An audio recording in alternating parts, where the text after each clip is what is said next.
Quit being a little baby bitch, okay? Quit being a little baby bitch.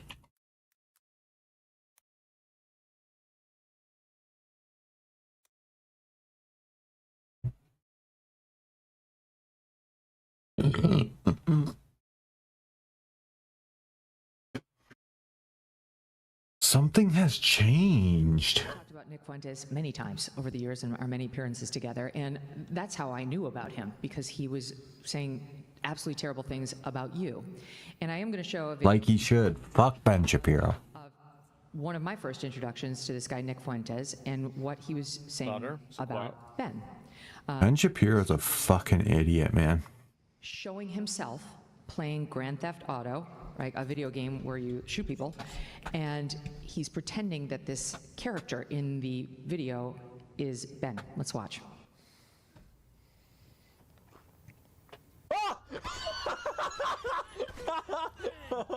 This is whenever he used to be a Twitch streamer, remember that? It's a fucking joke. He's playing video games. Come on. He's fucking around being edgy. Why are you pulling this up on like a professional interview? That's a funny one. What a chance encounter that was. I think I just saw Ben Shapiro. It's a fucking joke. Don't do it. Oh my god, dude. But at Botano, our Like, there's so much shit that you can call him out on. And you're gonna do that shit. Like, everyone fucking playing Grand Theft Auto makes edgy fucking jokes. And it goes on. I feel like there's like 50 Nick Fuentes clips that you can show that are like a lot worse than that. Yeah, exactly. Like him killing a guy in Grand Theft Auto. I mean, I And then making a joke 10 seconds after, I think I just met Ben Shapiro. Weird. But like, I wouldn't have used that clip. Okay, let me just. That was the dumbest shit ever. That's not gonna turn anyone against him. It goes on. I mean, I would hate for people to believe that the Nick Fuentes sort of, my problems with Nick Fuentes are about me, because they really are not. They are about the fact that Nick Fuentes is a truly horrifying person who believes truly horrifying things. And again, there is a reason why every mainstream political commentator has been highly critical of him. It's the reason why these are not. It's because he's an edgy 25-year-old fucking kid who lives in his basement making troll comments. That he loves Adolf Hitler. Okay, so just the reason this is going on in recent weeks is because Tucker, your guest last night, decided to have him on last week and to. I don't think it's a problem bringing people on the show. I don't think it's a big deal. I think you can criticize Tucker not pushing back against people, but I think that he applies that pretty evenly. I mean, he did the same thing. I would say that one thing that would make Tucker seem less reliable as a impartial person who's interviewing is the way that he treated Ted Cruz versus Vladimir Putin, which, I mean, obviously there's a difference there. I wonder why. Yeah. But and also Nick Fuentes, right? Yeah. Because he was 100%. with Ted Cruz. Completely gloss him, in my opinion. And you can make up your own opinion as to what you think Tucker was doing during that interview, but I know what it looks like when Tucker Carlson decides to be an aggressive interviewer, when he decides platforming Nazis is a big deal. I mean, but like, wouldn't you say platforming Putin would be more? And also, it doesn't really, if like, let's say he's not a Nazi. I think is a Nazi, right? Yeah, what the fuck? Inside of a political space, do you think that it's a? He's LARPing as a Nazi. Like, how long do you think you should pretend like they don't exist until you acknowledge that? Do you see the problem there, right? Like, not platforming people is a... He's an edgy fucking young dude who's never had a girlfriend. And he says fucking edgy shit. If you tell people that you can't platform certain individuals, he's like the Andrew Tate of politics. Consolidate power. Eventually, there's a point where that opinion becomes mainstream, and that's happened many times in history. It's not like this is the first time this has happened. There have been many times where people that have had extreme opinions have, you know, been marginalized or removed, and then over time they get bigger and bigger and bigger until they have enough. Yeah, because you don't let them speak right away. That's what happens when you try to silence people, right? When you try to silence people, everyone goes, oh shit, what are they trying to silence? And then they go listen and they're like, he said something that's true, and then he mixes it in with other stuff. And then next thing you know, they're like, oh, he was right about this. So is he right about the other stuff?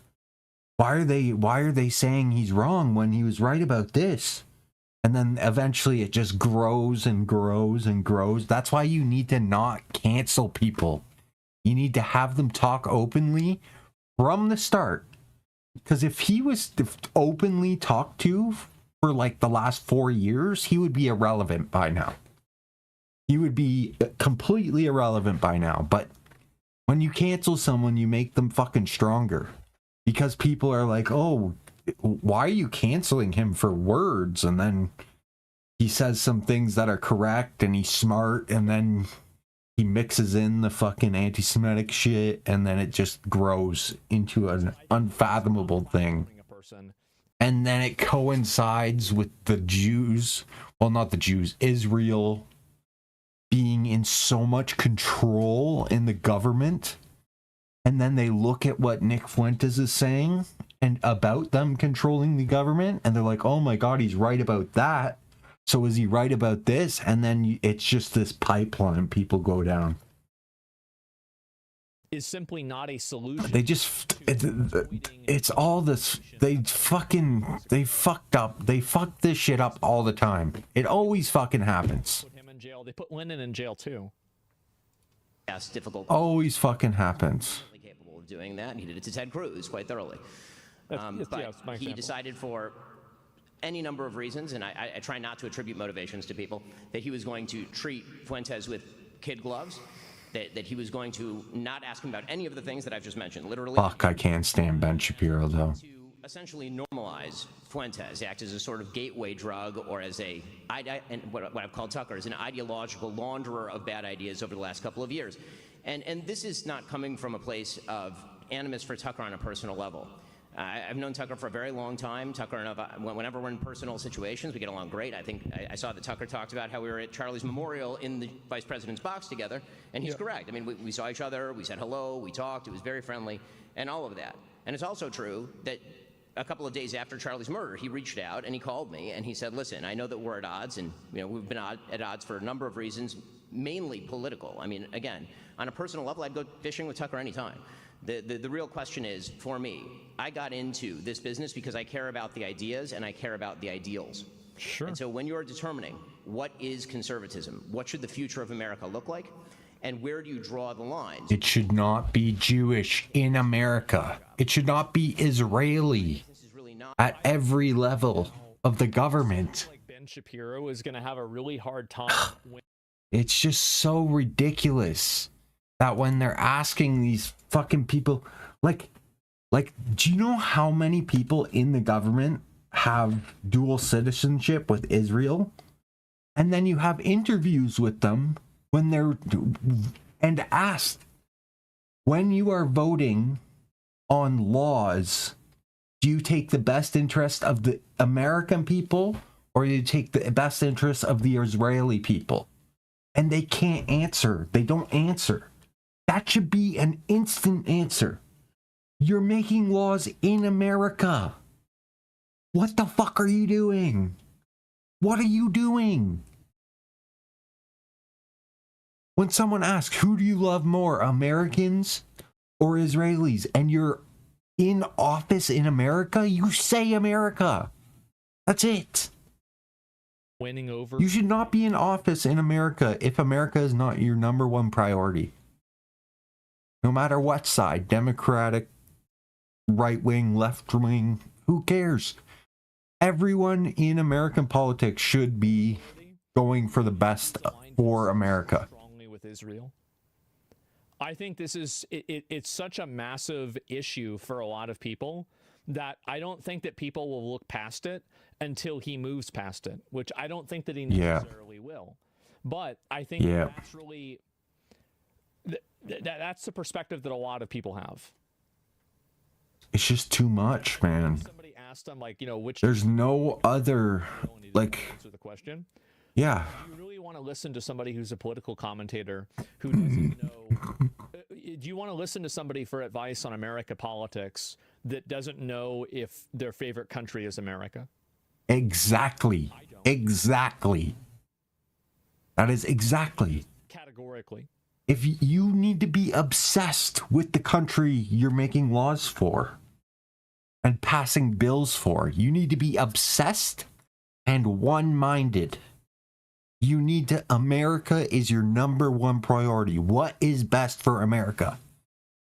Not any other country. Doesn't matter. It's just, Israel comes up because so many of the politicians have dual citizenship with Israel, and so many politicians can't answer if they like America or Israel more, which is insane when you're in office in America.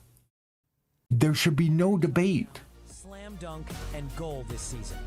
Live bets put you at the Like, I'm in Canada, and looking in at that, that's crazy to me. With whom I disagree on politics and don't believe they should be leaders in the conservative movement, for example.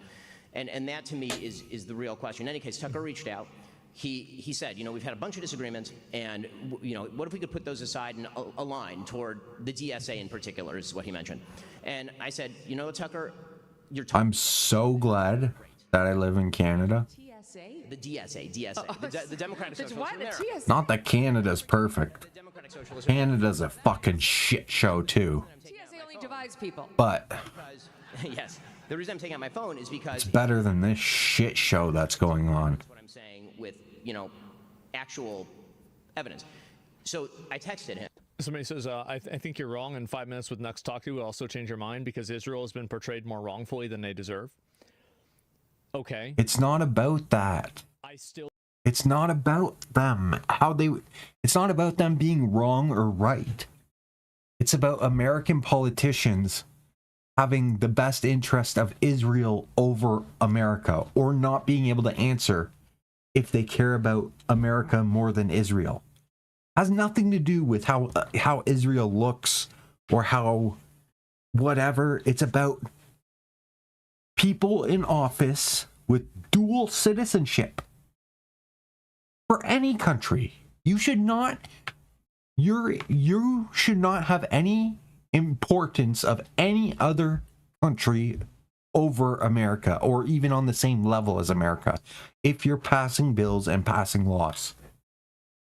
It is ridiculous. the greatest country in the world. Yes. Still don't want to hear somebody telling me that and then telling me what I should think about American politics.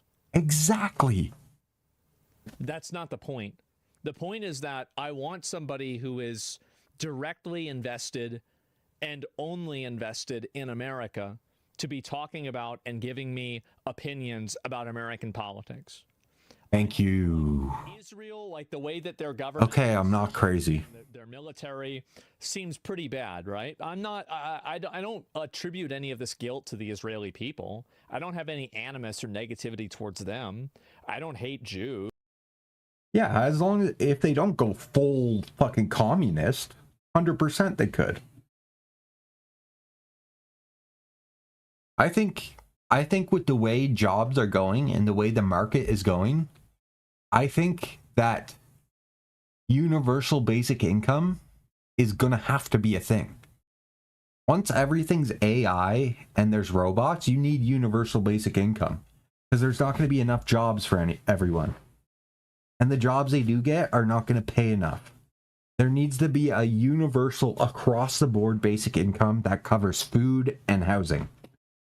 That's it. And then everything you do on top of that, if you want perks, if you want stuff, you get a side hustle. You go out, you get a part-time job. You go out, you make some money. If you want a computer, if you want a fucking... But your basic needs should be covered with the way the world is going with technology. Because they're going to fuck over the citizens. No one should have to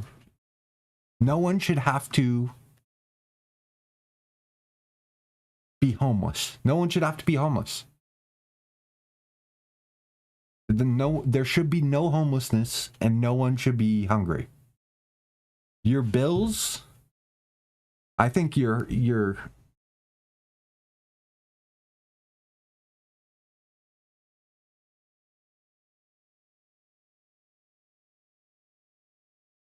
but I personally, ever since was it Andrew Yang who was running against Bernie Sanders and whoever else? I forget who was running in that, but I liked Andrew Yang.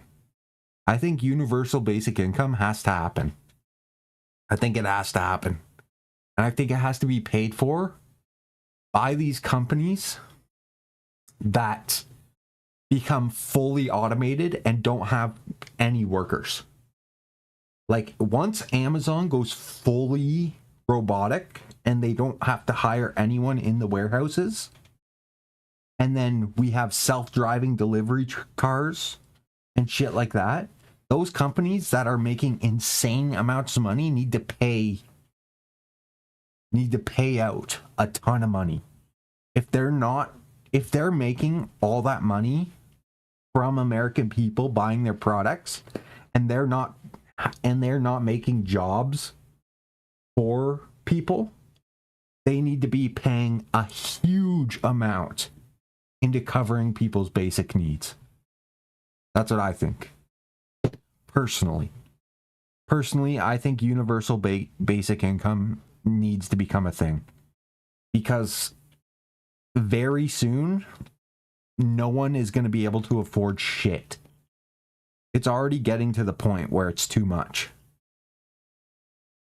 You need to, like those fucking COVID checks or whatever, you should be getting a COVID check every month, no matter what.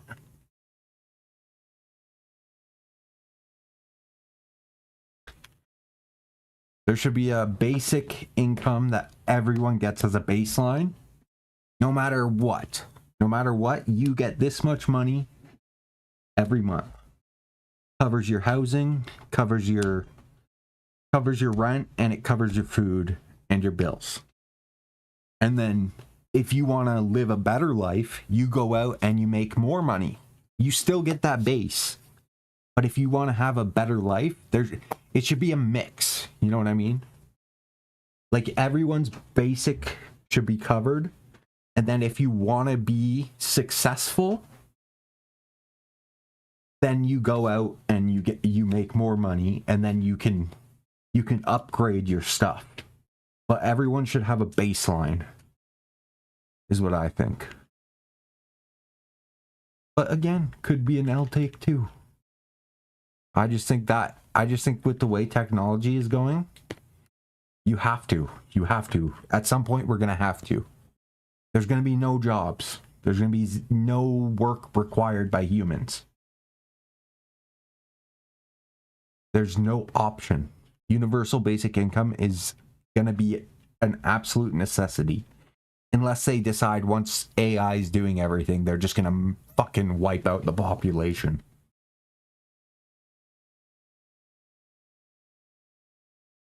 But I don't know. Who knows? But this shit, Ben Shapiro, I cannot fucking stand Ben Shapiro. He is so ideologically captured by what his side is. Like the Jewish right. Or sorry, Israeli right, not Jewish. Jewish is, I keep saying Jewish, but Israeli. Because the country of Israel and their influence on American politics is the problem.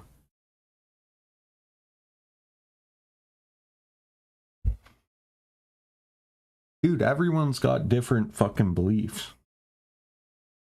Everyone's fucking whatever. Everyone's gonna agree, disagree, have completely different ideas. The thing is, we're all a bunch of fucking retards, right? We're coming up with shit in our head that we think is right. Everyone's a bunch of fucking retards. That's just the truth of it. I'm fucking retarded. You're fucking retarded. We don't know what we're talking about. We're thinking of like what we think would be best for everyone, right? And we're coming up with those ideas in our head.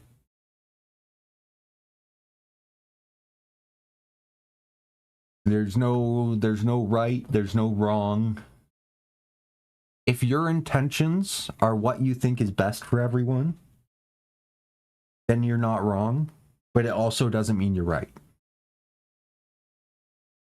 Just like, I don't think I'm not wrong because I think the way I'm thinking is how it's best for each individual person and each individual country. So I'm not wrong, but it doesn't mean I'm right. And there's not a single person on earth who's going to agree with everyone on everything. It doesn't matter. It does not matter.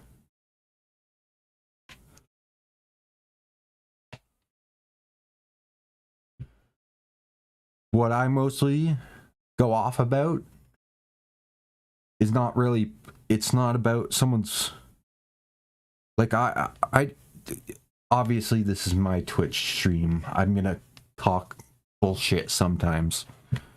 I rarely ever talk about politics. The only thing that drives me crazy is fucking Hassan. That's it. Fucking Hassan is what drives me fucking insane. That guy drives me up a fucking wall. But that's not because of, like, his fucking politics. It's because of the stupid shit he fucking says. It's the dumbest shit I've ever heard in my fucking life. When America deserved 9/11. Like, when he says fucking Kim Jong-un. Like, Kim Jong-fucking-un is your fucking example of a fucking great leader. Or whatever the fuck you said. Better than Western, like... Oh, don't even get me started, man. Don't even get me fucking started. That shit drives me up a fucking wall, that guy. And the fucking, and just the lies, the straight up fucking lying. It's unbelievable, man, that guy. Holy fuck. No one gets me worked up like that guy, man. No one. The fact that, like, to play a fucking terrorist propaganda video when NMP Nick was on his stream and then leave him in the room. So, and screw your friend over.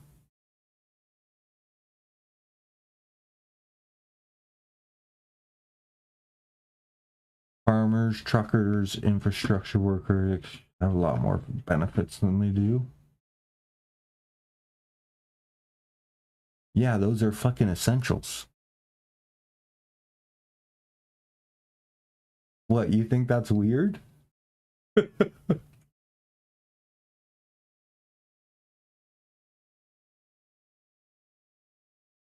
not a weird take.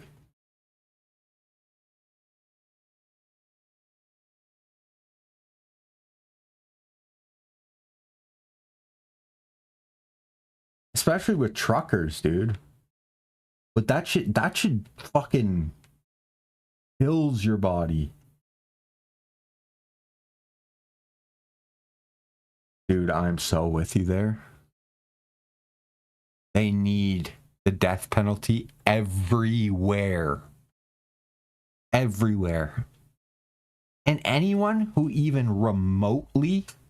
remotely does anything with a fucking child that is 100% proven without a doubt should be executed. The fact that they get less time than people with, like, assault charges, that shit fucking, oh man. If you fucking touch a kid, and if you kill a pedophile who touched one of your family members, it should be an absolute freebie. Torture, kill, whatever. If you can 100% prove, or if you caught them and you got it on video that you caught them, you should not be held accountable for what you do. Because that, you doing that is a natural reaction. Like, if I fucking caught someone touching my fucking niece, the shit I would do to that person is, it would make war crimes look like a walk in the park, dude. I would fucking, oh my god, the shit I can come up with in my head. I think about it all the time. I think about something happening, and the army that would come after them, like my brother, her dad, and my other two brothers, we would be, that shit would be fucking vile. Absolutely vile. I cannot believe that you can grape a fucking like 6-year-old and you get like 4 years in prison. That shit is unfucking believable. That is my main thing, is pedophiles. Anything to do with that should be instant fucking death. If it's kind of iffy, if we're like 85 to 90% sure you did it, it should be at least 30 years minimum. But if there is 100% proof, it should be death. It should be death without question.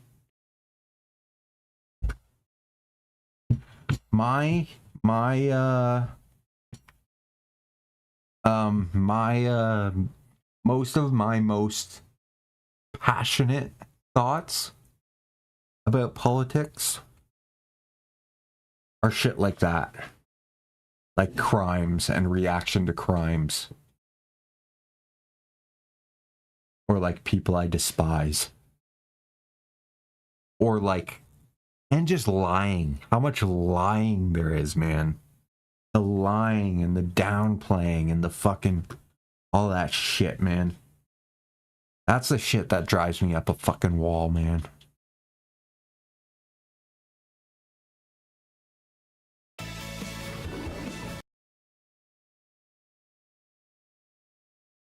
But also my politics change on a fucking week-to-week basis, right?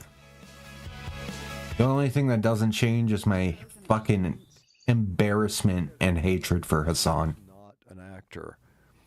I just hate. It's not even the fucking his main politics that I hate. It's who he is and what he says and what he does and the way he acts and the way he sounds and the way his mind processes things. I've never felt so much hatred towards a human being that I don't personally know. Maybe even more than people I've met in person. He might be the person I hate the most on earth. Like, truly hate. He might be the first person I truly hate.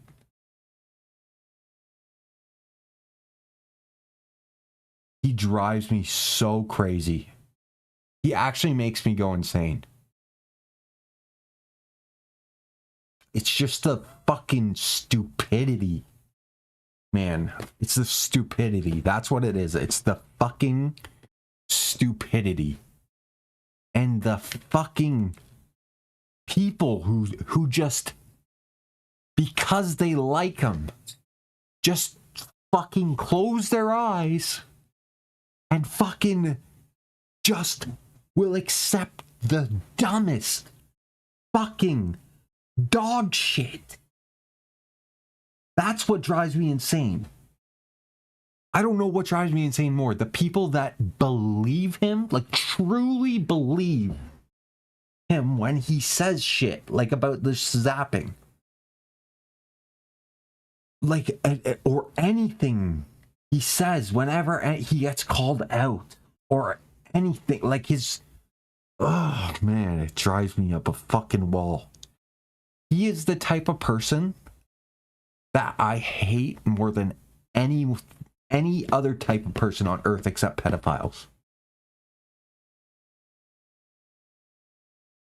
Hands down. I think that's mainly what it is. It's not about a singular situation.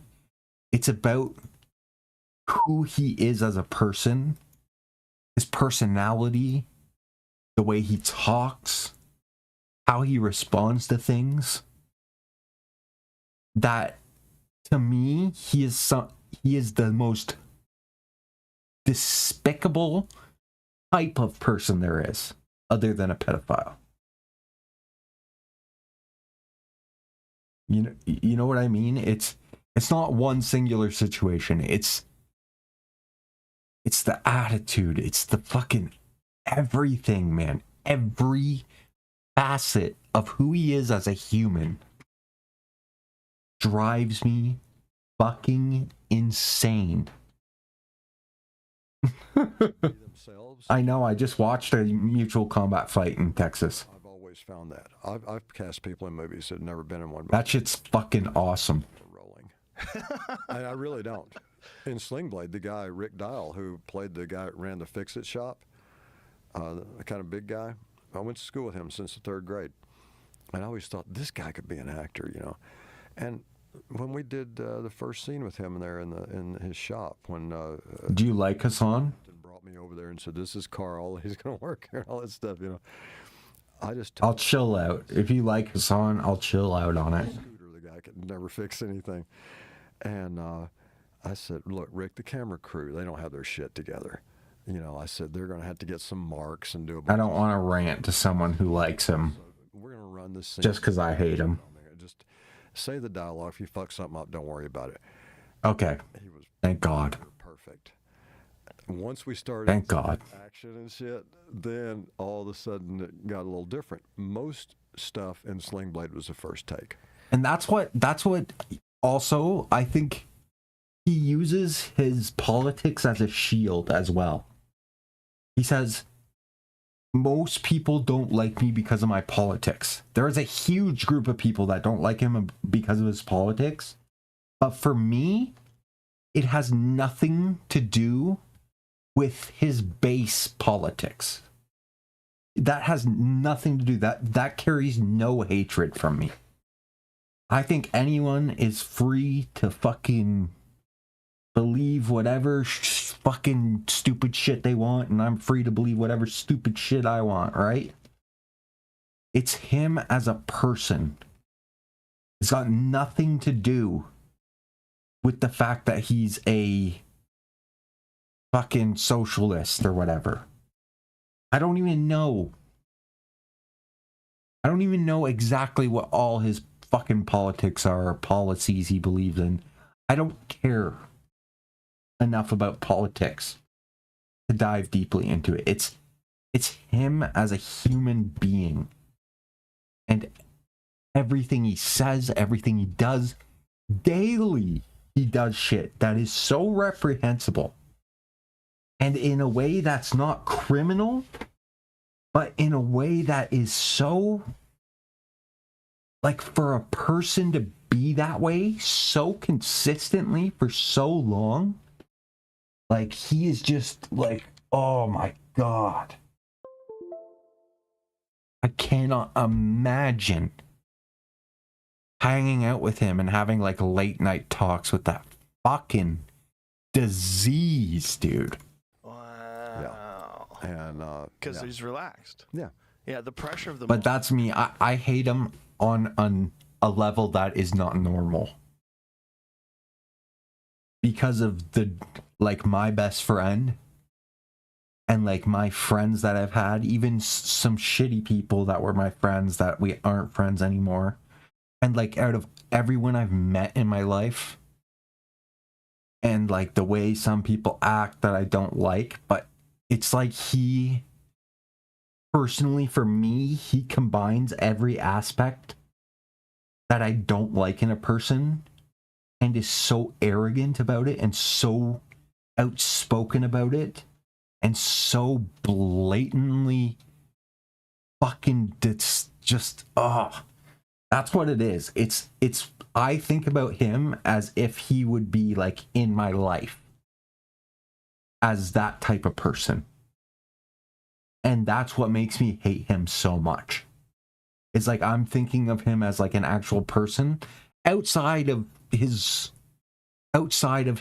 politics, all that stuff. I'm thinking of like him as a human and how fucking cringy he is and embarrassing and just such a fucking loser dweeb.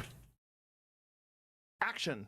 Action's That's why I hate him so irrationally. When I'm direct, I don't direct much anymore. But when I do, I love Billy Bob Thornton. kind of say, well, Billy Bob Thornton's a fucking beast, dude.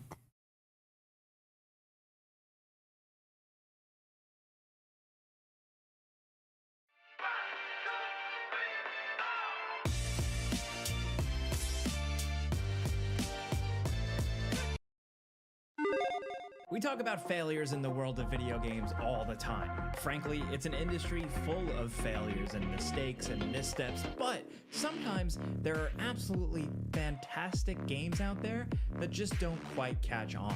Today we're going to talk about 10 great games that didn't sell well. Whether it's from the corporation or the publisher's perspective, 3D, kind of Zelda-like adventure. Yes, dude, this game slaps, man. Paintbrush mechanics were absolutely unique.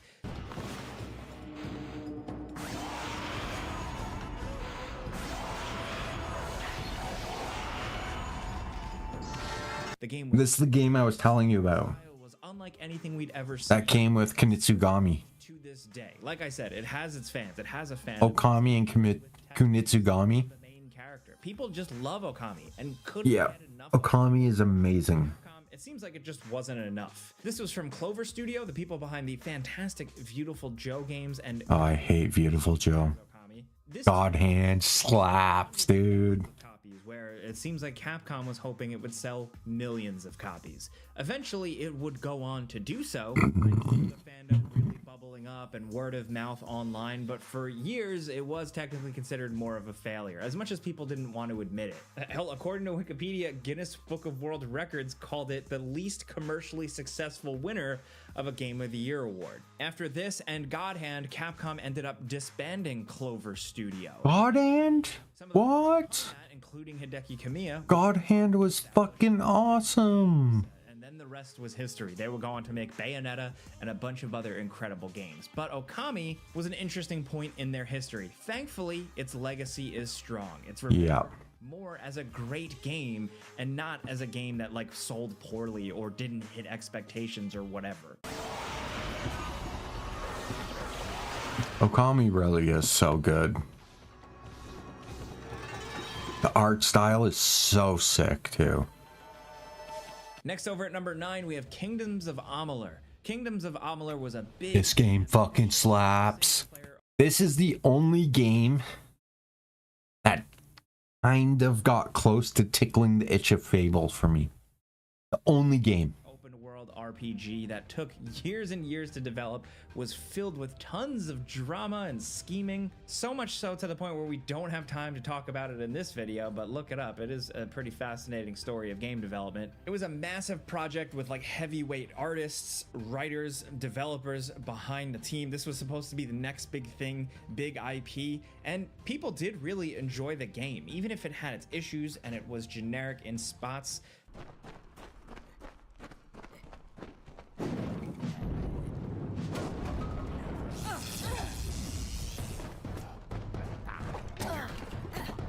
There are a lot of fans of Kingdoms of Amalur. It got re-released eventually and saw a resurgence of popularity. Most people look fondly back on Kingdoms of Amalur, despite all the drama. Still, with that, it's a great game. The game managed to sell 1.2 million copies in 90 days from launch. And although the game development studio boss did say that the game had outperformed EA's expectations, yeah, I haven't beat it. All that big development, the game needed to sell, quote, in the 3 million units range just to break even. This came directly from the governor of Rhode Island at the time, who that state had put significant investment into the game development studio. Like I said, it's complicated. This game did not sell enough to the point where eventually the game development studio had to declare bankruptcy and shut down in around 2012. Like I said, eventually Kingdoms of Amalur would be like The fucking Rhode Island put money into it. Generally like it, but it is a shame that we never saw it become a bigger thing. Honestly, it's the closest to Fable that you can get, but it just doesn't have the same heart as Fable. Next, over at number 8, we have Alpha Protocol. This is one of Obsidian's weirdest games. I have this game for PS3. Action adventure spy game, but it still has all the Obsidian stuff. Great writing, questing, dialogue, and decision making that changes the outcome of the game. You check out your new home yet? It's got some perks you might be interested in. Such as? A computer with a hub connection so fast you'll feel like you're going back in time. For Obsidian to have applied that type of RPG stuff to a just regular old third-person shooter spy action game, it was a really novel and cool idea. This game had tons of flaws and was kind of goofy and I refuse to play that game. beloved. It is such a Oh wait, no, I'm thinking the Hobbit game. like this that The game where you have to be a hobbit. just for that reason, it's stuck around in our memory. Which one's Return to Moria? A month after release, the game sold 700. That's not the MMO, is it? Apparently, the game's slow sales eventually ended up impacting Sega's like fiscal, financial, quarterly number type things, and they weren't happy. To them, the game commercially underperformed, and they announced straight up that there would not be a sequel to it. Still, at the end of the day, it doesn't matter because Alpha Protocol is out there and people absolutely love it. It was actually taken down from stores like Steam for a few years, but thankfully now it's back and you can experience Dude, SOCOM US Navy SEALs 2. and even if people didn't buy it, some people really love it. One of the greatest games ever. Want points you can use on almost anything? And deals from over 2,000 brands? Leave limits behind with Avion Rewards. Best Lord of the Rings game of all time will always be Return of the King. Is it cold in here?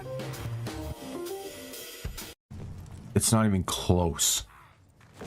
Lord of the Rings Return of the King was so fucking good. Dude, at that time, man, Next, over at number 7, movie video games were so fucking good. had a tough time when it first launched because it released the Dude, Peter Jackson's King Kong game. Things kicked off pretty slow. According to NPD Group, the game had sold 145,000 units in the first 2 weeks, where Red Dead Redemption was crushing with like 1.5 million sold. Obviously, two very different types of games. Dude, Peter Jackson's King Kong and the Lord of the Rings trilogy. Which, I mean, most people The original one. completely forgot about because the game was Dude, the whole trilogy was good, but Return of the King, oh my god, that shit was so good. Ooh, actually, I don't know. even though initially it didn't sell well, things picked up. The new ones are pretty fucking good too. Just maybe looking for something Shadow of Mordor is fucking amazing. really getting a boost. Thankfully, we now know I forgot about that game. ourselves that after a couple of But years, mainline, Return of the King. It's between Return of the King and Shadow of... Is Shadow of Mordor the first one, right? and thank goodness, because now we've got Alan Wake 2, and that game kicks ass, and frankly, Remedy is still going strong to this day.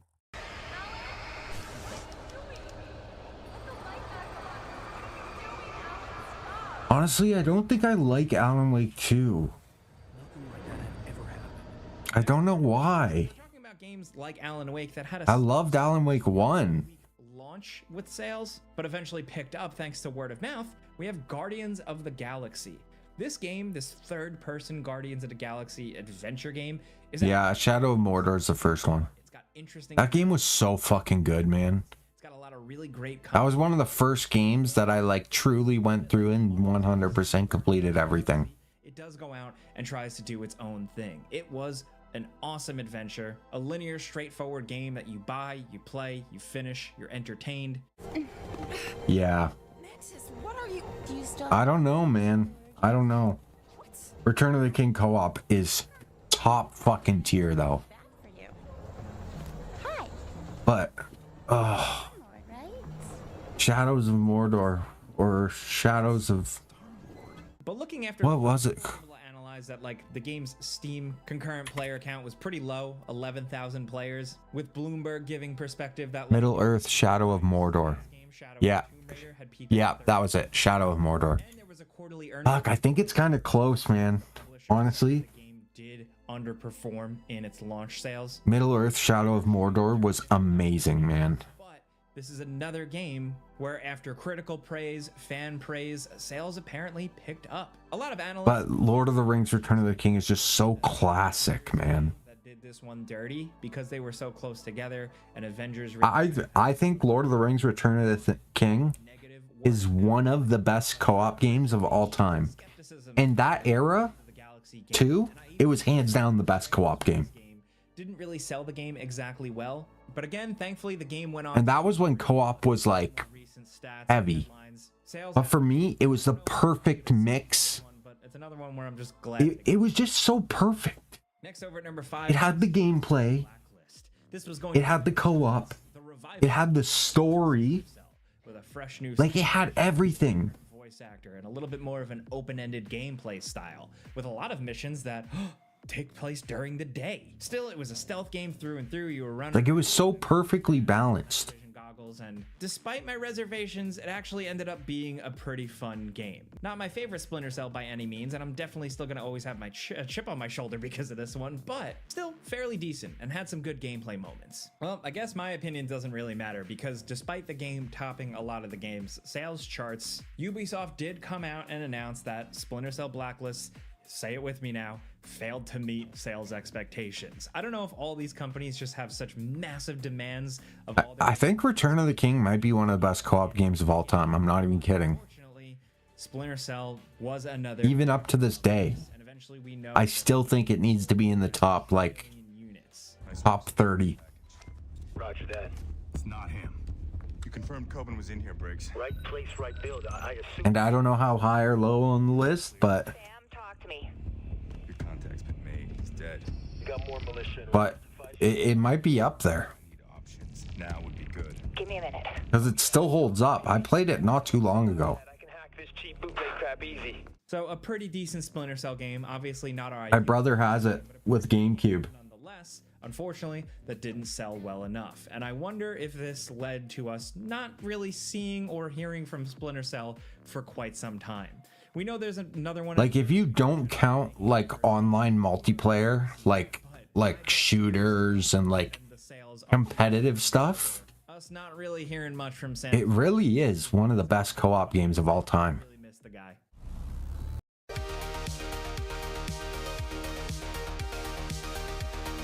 Like there's a lot of good co-op shooters, but co-op shooters, as far as co-op goes, like it's just not my thing.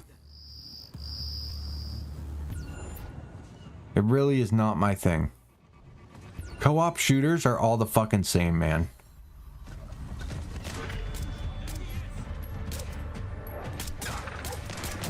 Now down at number 4, we have Spec Ops: The Line. Co-op shooters just don't have the story chops. Narrative, its depth of story, the fact that it's trying to say something, and it's fun, straightforward third-person action gameplay. And it just ended up, unfortunately, not being enough for the They don't have the same story chops. They don't have the same, people played this game. This game that everyone honestly, the same gameplay chops. I like the fucking unfortunately had sales numbers shooting is just so. lower than anticipated. Shooting's the same in every fucking game. You're shooting a gun. You know, a military shooter. You can have better shooting, better gunplay, but like really it's the same shit over and over again. A little differently I have Army of Two right there. to save it. Army of Two is good, but it's just shooting just doesn't do it for me, man. It really doesn't. Shooting to me is inferior to good combat in other areas. least not in the eyes of the publishers, because I'd rather have different projectiles than like a gun. with this. I don't have too much to say, really, other than that, guys, you backed, you published, you supported a game that had some really Like assault rifle shooting is what I'm trying to say. do way more, say way more. I like Story. And what were you expecting? I like a crossbow with a backup handgun if shit gets real, or like failure by the publisher. like a sniper. I'm just glad it exists. I think that makes it more fun to use. You've probably heard a million YouTubers or Sniper, crossbow, it's a good ride and worth handgun. That's what I like. Alien Isolation, another one that we've praised in so many. Or a bow and arrow. Bow and arrows are always fucking fun to use. That really nails the feel of Alien. This game's fucked. I can't handle this. For the publisher Sega, I cannot handle this game. it's unfortunately kind of This game tapped me out so fast. the financial failures of Sonic Boom, Rise of Lyric, and Shattered Crystal. There's just something about like just having an automatic assault rifle. It just doesn't do it for me, man. Sold 2.1 million units. I like when they mix it up. I like weird guns. Not enough, I guess. What does it come down to? It's just so overdone. You know what I mean? Expect a game based on a sci-fi horror classic from the early 80s to sell millions and millions and millions, especially a game rooted in a very kind of niche. This game was way too scary for me. I don't know, but The way this game plays is not fun for me. It's too much. Number 2, we have Beyond Good and For me, it fucks me up too much. adventure game from Michelle. This game is so fucking good. Person behind things like This game is amazing. Amazing. the next big thing. It was fun, it was colorful, it set up a new universe. It was cool. People absolutely loved it. People are still really hoping that sequel will release eventually. For me, I really love Unfortunately, the game was a commercial failure for a game that focuses on the game, the story, the characters, and has a very simple doesn't always amount to sales. simple Meme to hell because there was like a whole thing going viral. stats upgrades and stuff like that. For me, that's the sweet spot. Free gift in cheese packages. Like it was a free pack in. Like South Park Stick of Truth. I kid you not. I guess they were trying to squeeze. Love that simplicity, man. Simplicity, man. Like I said, Upgrades, simplicity. Fable, but it's a sequel that we top 5 game of all time for me. Simplicity with the upgrades. No complication. I'm not one of those guys that likes these super hardcore RPGs where you up like it's just too much for me. I don't know. I really like simplicity when it comes to that shit. straightforward action adventure game with no microtransactions, no BS, but unfortunately, not enough people played it. It was in a packed year for game releases. There were so many things. God damn, dude. Took the world by storm, like Baldur's Gate 3. I could go on. Unfortunately, Immortals of Avium just did not catch on, and there was a whole studio built up to put this game out. Pretty soon after the game's release, the development studio had to lay off 40 of their developers, which was apparently about 45% of N64 was the first console I owned. the leadership My behind grandma had a Super Nintendo, but N64 was my very first console. dropping the game's That was what got me addicted to gaming. definitely saw a resurgence. I literally remember the exact day, the exact time, the exact everything when I got a Nintendo 64. Because as of right now, with the Sentence Studio, I remember the remaining developers, the remaining employees, my bus's route number. ending to what was otherwise a great game and could have been the start of a fun new franchise. Still, at least we'll always have this first game, and you should definitely check it out. But like we said, those are 10 games that were pretty awesome that didn't sell well, whether it was Route 804. buying it or publishers and corporations' expectations just being like unfairly high. These are some games that just didn't quite squeak by. I literally was coming back. I was 5 years old. And I was getting off the bus and my nanny came to pick me up. If you like And she literally crouched outside of the bus, and in one hand she had a box, an N64 box, and in the other hand she had Banjo-Kazooie.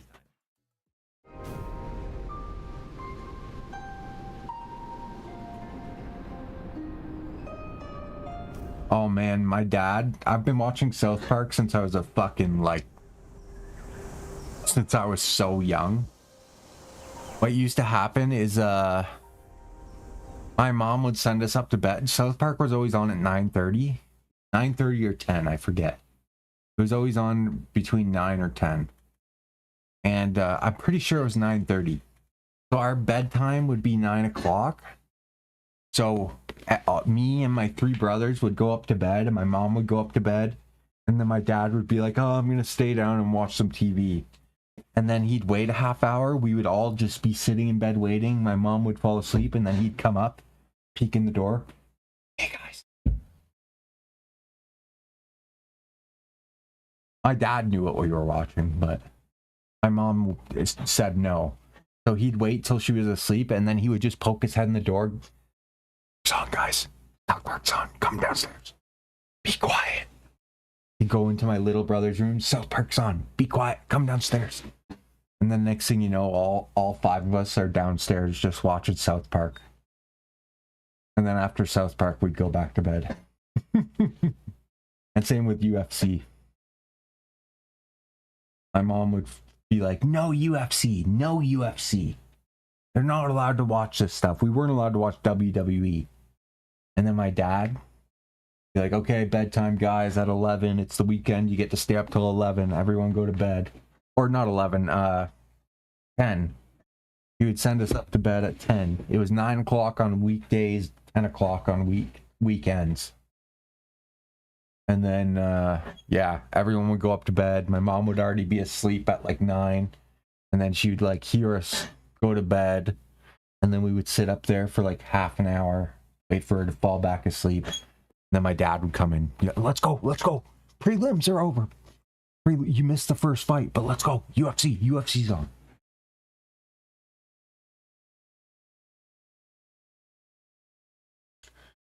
God, I miss those days, man.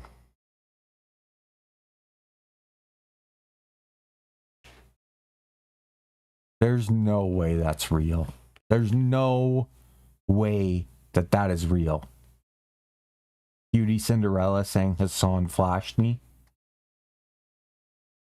There's no way that's real. That's clickbait as fuck. What if we told you that the hottest casino in town was actually... That is so clickbait. I think I just got flashed. Really? In the parking lot. It's pretty funny when you think about it. Oh, not really. He's back! Hey, what is going on, guys? New day, new influencer allegations. True story here, I was playing Ninja Gaiden 4, and after doing that for a few hours, I checked my Instagram DMs. One of you guys sent me this tweet, and I had to pause my game, immediately hop on. That was the 2 things. Cinderella. My dad. Know and love her. And my dad loved South Park and UFC. And those are my 2 favorite things. I can't even remember my age before I was watching South Park. How long has South Park been going? Because I remember my dad had the VHS. A VHS of some Santa Claus versus Jesus South Park thing.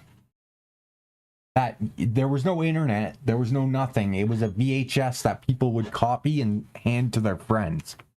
And I remember seeing that.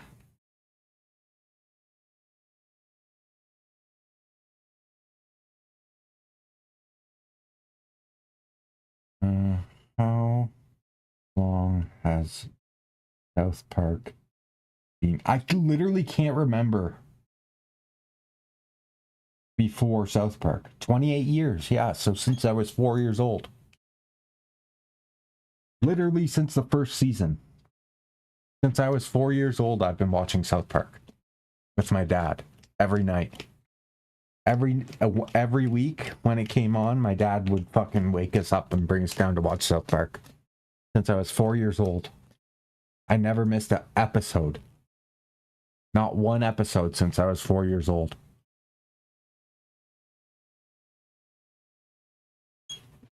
I forget when I stopped.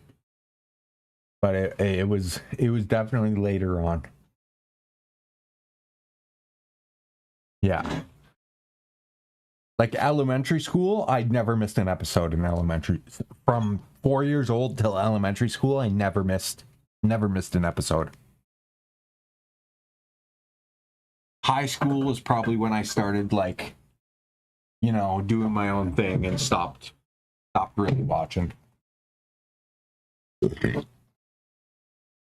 But from fucking 4 years old until high school, I never missed an episode every week. Never missed a UFC.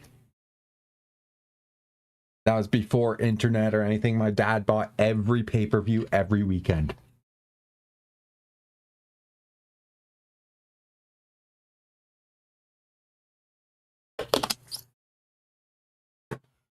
And those are my two things. My two favorite entertainment things, right? Other than video games. Video games, South Park, and UFC. Mainly video games and UFC. South Park kind of fell out of my life, whereas UFC and video games has stayed with me forever.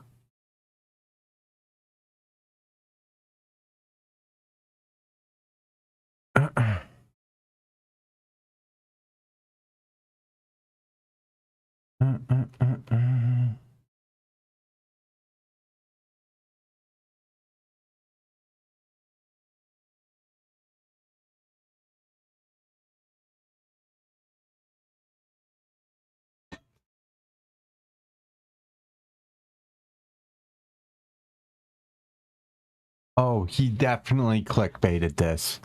This is when Hassan had nudes sent to him and showed it to Cutie Cinderella. I'm still salty. I'm thinking that's what it was. All right, I'm an angel on Twitter. I don't know why she blocked me, and I still cry about it every single day in the shower. Cutie Cinderella puts Hassan on the naughty list and talks about uncomfortable Halloween experience. Hassan, naughty. Hassan is naughty. Addicted. Posts his package online. Tells his friends to look at it. Mm-hmm. Oh my god. Okay, never mind. Man, the dude is a fucking weirdo. What a fucking weirdo. He was saying he posts his dick pics online. So he was doing at you know when Mum Donnie or whatever his name is was doing the election party. He was being interviewed by a bunch of news stations and shit. And he said, "I hope all your grandmas search up my dick on Google, and that's why I posted it for all you old ladies." The guy literally posts his dick pics online and makes his friends look at them. Who the fuck does that? Ew. Friends that are girls. He put on his costume and he came in and he said, "You can see my dick in this." And I said, "Hassan, I'm not looking." And then he proceeded to hump the air and he said, "Look." And I said, "I'm not looking." Okay. Crass. And then okay. They both really wanted me to see their You don't think it's penises. weird that Cutie's female friends are trying to make her look at their penises? Or you mean her male friends? Male Her friends. male friends. Sorry, that is what I meant. Yeah. And I said nothing, all right? I just inserted this image and it says, every hotel got the Sneeko chair. Yeah, Ludwig is... Feel every touchdown. At least Ludwig said something about it. Live bet. If that was me and that was my girlfriend, and those were people I was acquaintances with, they'd be done. They'd be done. If that was my girlfriend, and she was like a loyal girlfriend, and like was saying like, no, I don't want to see your dick, and they're whipping their dicks in front of my girlfriend, first of all, the podcast they have together, done. Contact with me or her, done. I'm taking that shit to my YouTube channel if I'm as big as Ludwig, or my stream, and exposing that shit and talking about how big of a piece of shit that guy is. The cuck. Unbelievable. Like Ludwig is upset. Well, honestly, who wouldn't? Like, if anyone's flashy, well, not flashy, but if anyone's like, you know, showing their junk to your girlfriend, I think any normal, rational guy that is... Dude, I'd be done. I'd go fucking This is a dream come true. I wish people did it more often. Not to sound like a tough Redditor and not to sound like a cringy. Oh, I would go scorched earth. And I had a girlfriend because we all know that YouTubers don't have girlfriends. If I had a girlfriend, but it's like, if someone did that to my girlfriend, like, I would be extremely pissed. Now, this makes me wonder. Oh, you'd be an enemy. The fact that Ludwig still talks good about him and still is friendly with him, done, dude.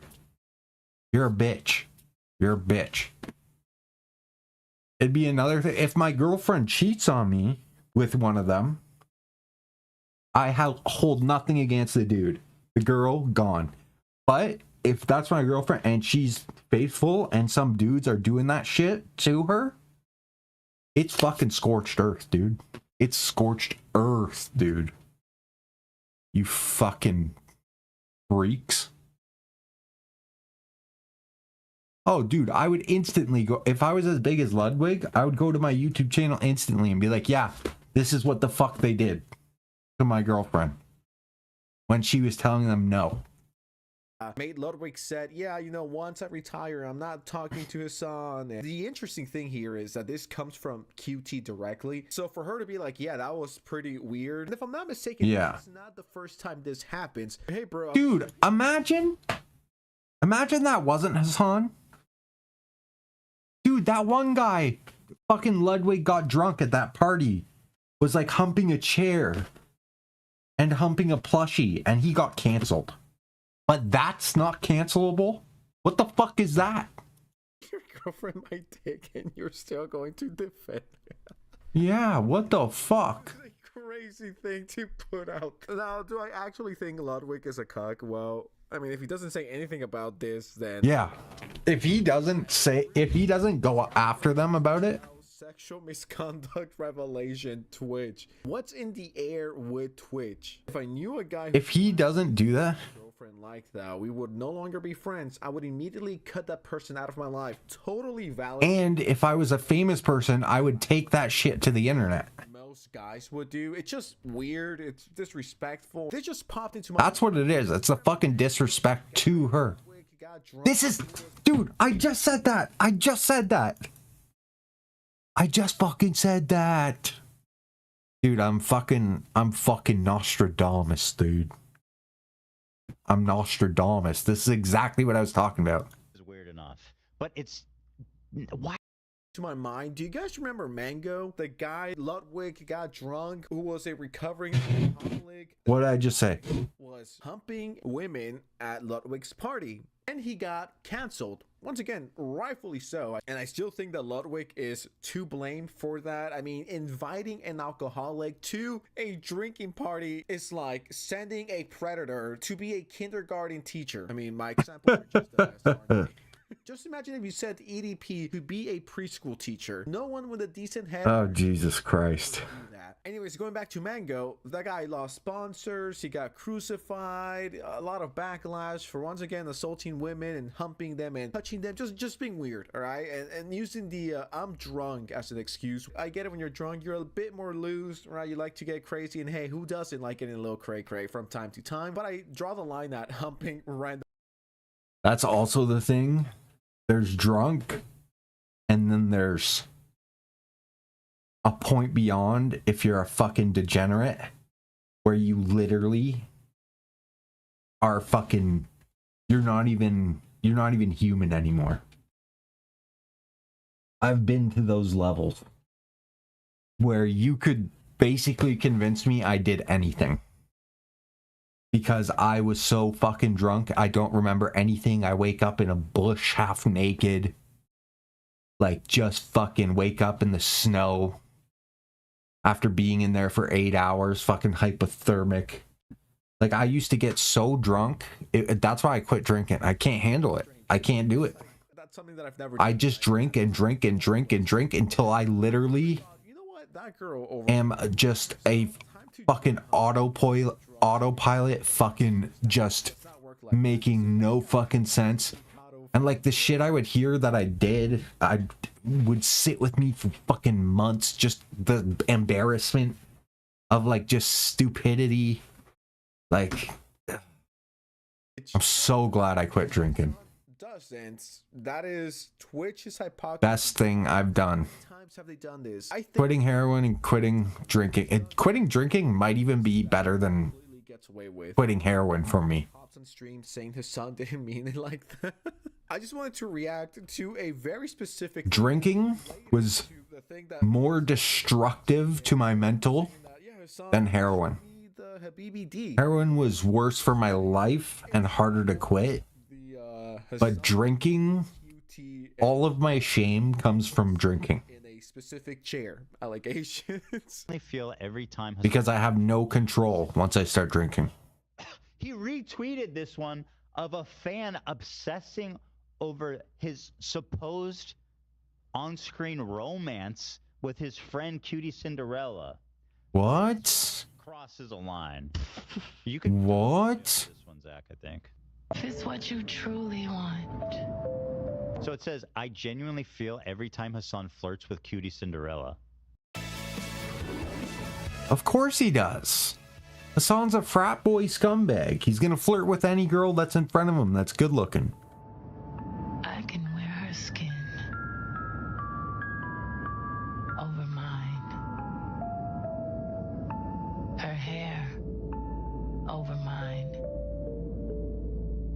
Her hands as gloves. Her teeth. Do you If it's think what that you that's truly regular want. stuff to reshare? That's unhinged. Like, obviously the video itself is weird enough, but it's...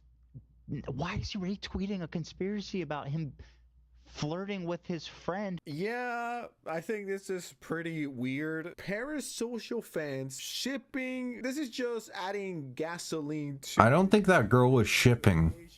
I think that girl was calling him creepy and a serial killer. It's like I'm scared and I worry for the mental health of the average Hassan Piker fan. It's creepy.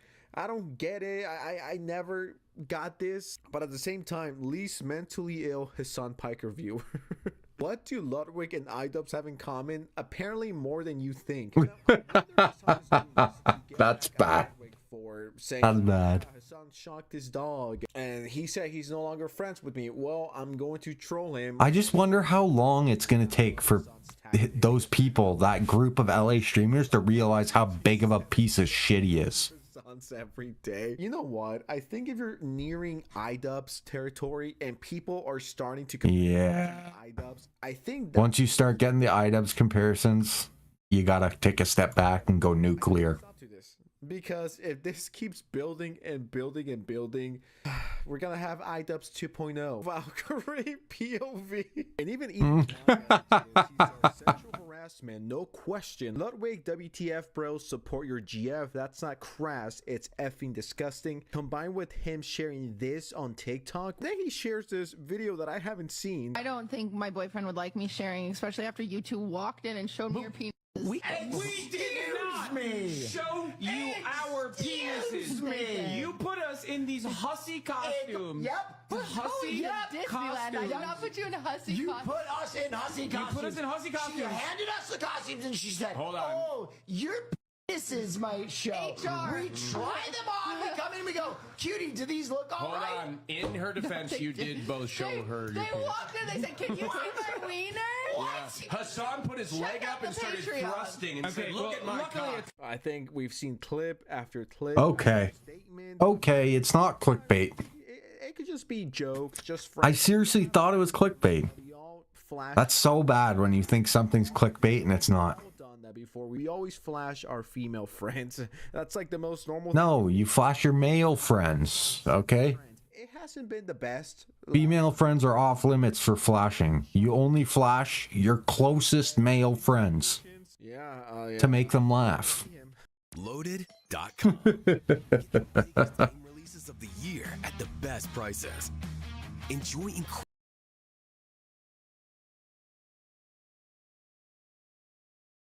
All right. It's getting close. Oh, dude, I'm so excited to go back to BB games.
Oh. Gambling away a $350 million fortune. Oh, dude. Dude, just eat a bullet. Eat a bullet, man. If you make $350 million and you go broke gambling, oh my God. I would eat a bullet. How do you gamble away $350 million, dude? That's more money than... Dude, oh my God.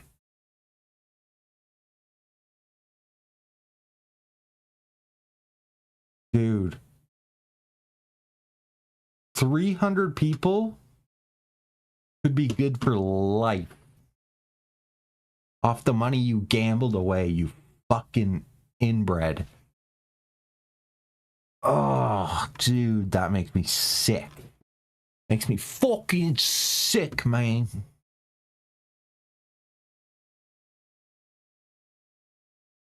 What question can you never answer yes to? This is your last attempt. Okay, is it like a one question? It's a, like I have to say the question. It is a real question. Very real question. How was your day? Are you asleep yet? You can never answer yes to that. That's stupid. It's fact. No, yes, you can answer that. Yes or no. Then you'd be lying. Are you asleep yet? No. It's so Cam's a dumbass. Oh, I have 17 degrees, but I'm dumb. Okay, let me ask the question again for this moron to my right. What question can you never answer yes to? You said yes or no. Rewind the tape. Yes or no? Did he say yes or no? Thank both of you. Thank both of you. Yes, he did. They're on your side. They're with you. No, they're on the side of right. They're on the side of grace. They are on the side of evanescence and truth. I thought you said yes or no, so that's not fair. Go to the second question. You suck. It belongs to you, but your friends use it more. What question can you... All right, white people, you ready? What question can you never answer yes to? This is your last attempt. Okay, is it like a one question? It's a, like I have to say the question. It is a real question. Very real question. How was your day? Would you rather be bit by a black mamba or a leatherback sea turtle? Is that a serious question? Dead ass. I would much rather. Dude, look at that sea turtle, dude. Oh, ignorant. A leather. Dude, how is it that big? Are they that big? Google a black mamba. Google a black mamba. Google a black mamba. Hey, I'm about to tell you something. Dude, are leatherback sea turtles that big? A leatherback sea turtle grows over 8 feet tall. Okay. Over 200 pounds. They are that big. Bite through bones. You want to go to sea? It can bite through boats. Imagine Dwight Howard with teeth. That's this. Okay, my turn for black mamba. It bites you, life bye-bye. You are in paralysis. Okay. Within 10 minutes. How big are black mambas? How big are black mambas? What the fuck? Black mamba. How is every road not straight? Like The Simpsons are in Fortnite. Is under the soil right now? Is there water? What? Like, if it was just naturally there, like if we dig deep enough, are we gonna hit water? Yeah. What about the mantle? Oh, what kind of shovel do you have? What shovel do you have to where you're gonna tap on Earth's crust? Are you nuts? Wait, what are you going find in Atlantis? I've seen in science class they had the globe with the different layers, and it had surface. That is mud, miles and miles below the surface. So how close is the water? How close is the water? Do you know Mariana Trench? Never met her. Sounds like a lovely lady though. It's the deepest point that we have discovered in the ocean. Oh, nice. Several miles down. And it's so many more miles before you touch a mantle. You're not listening to me.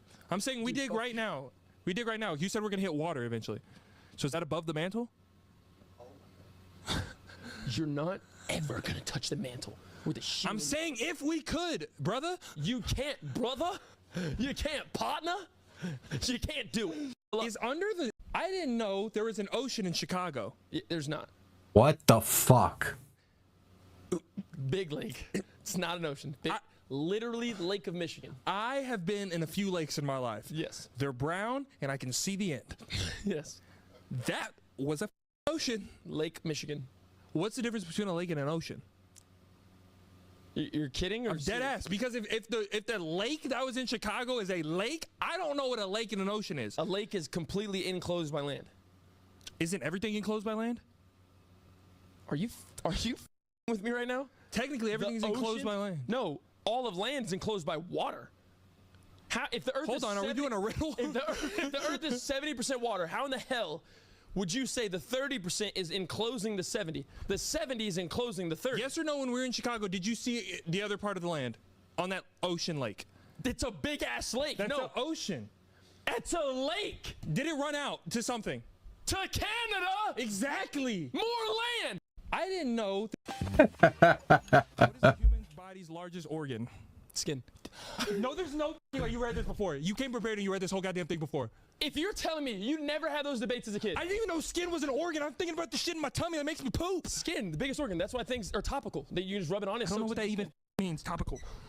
In Greek mythology, who was known as the messenger of the gods? That's Hermes. Hermes.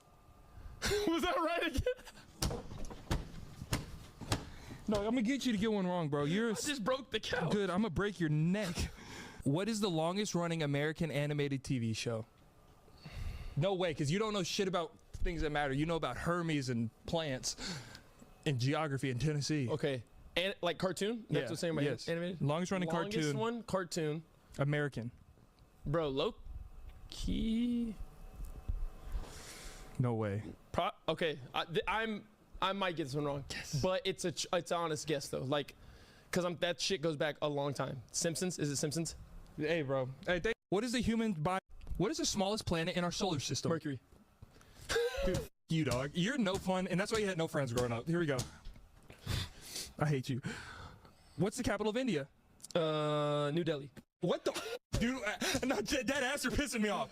Bro, that's something I learned as well. Like where? In school. You were in a place that you didn't go to apparently. You were in Gifted and Talented. I wasn't GC.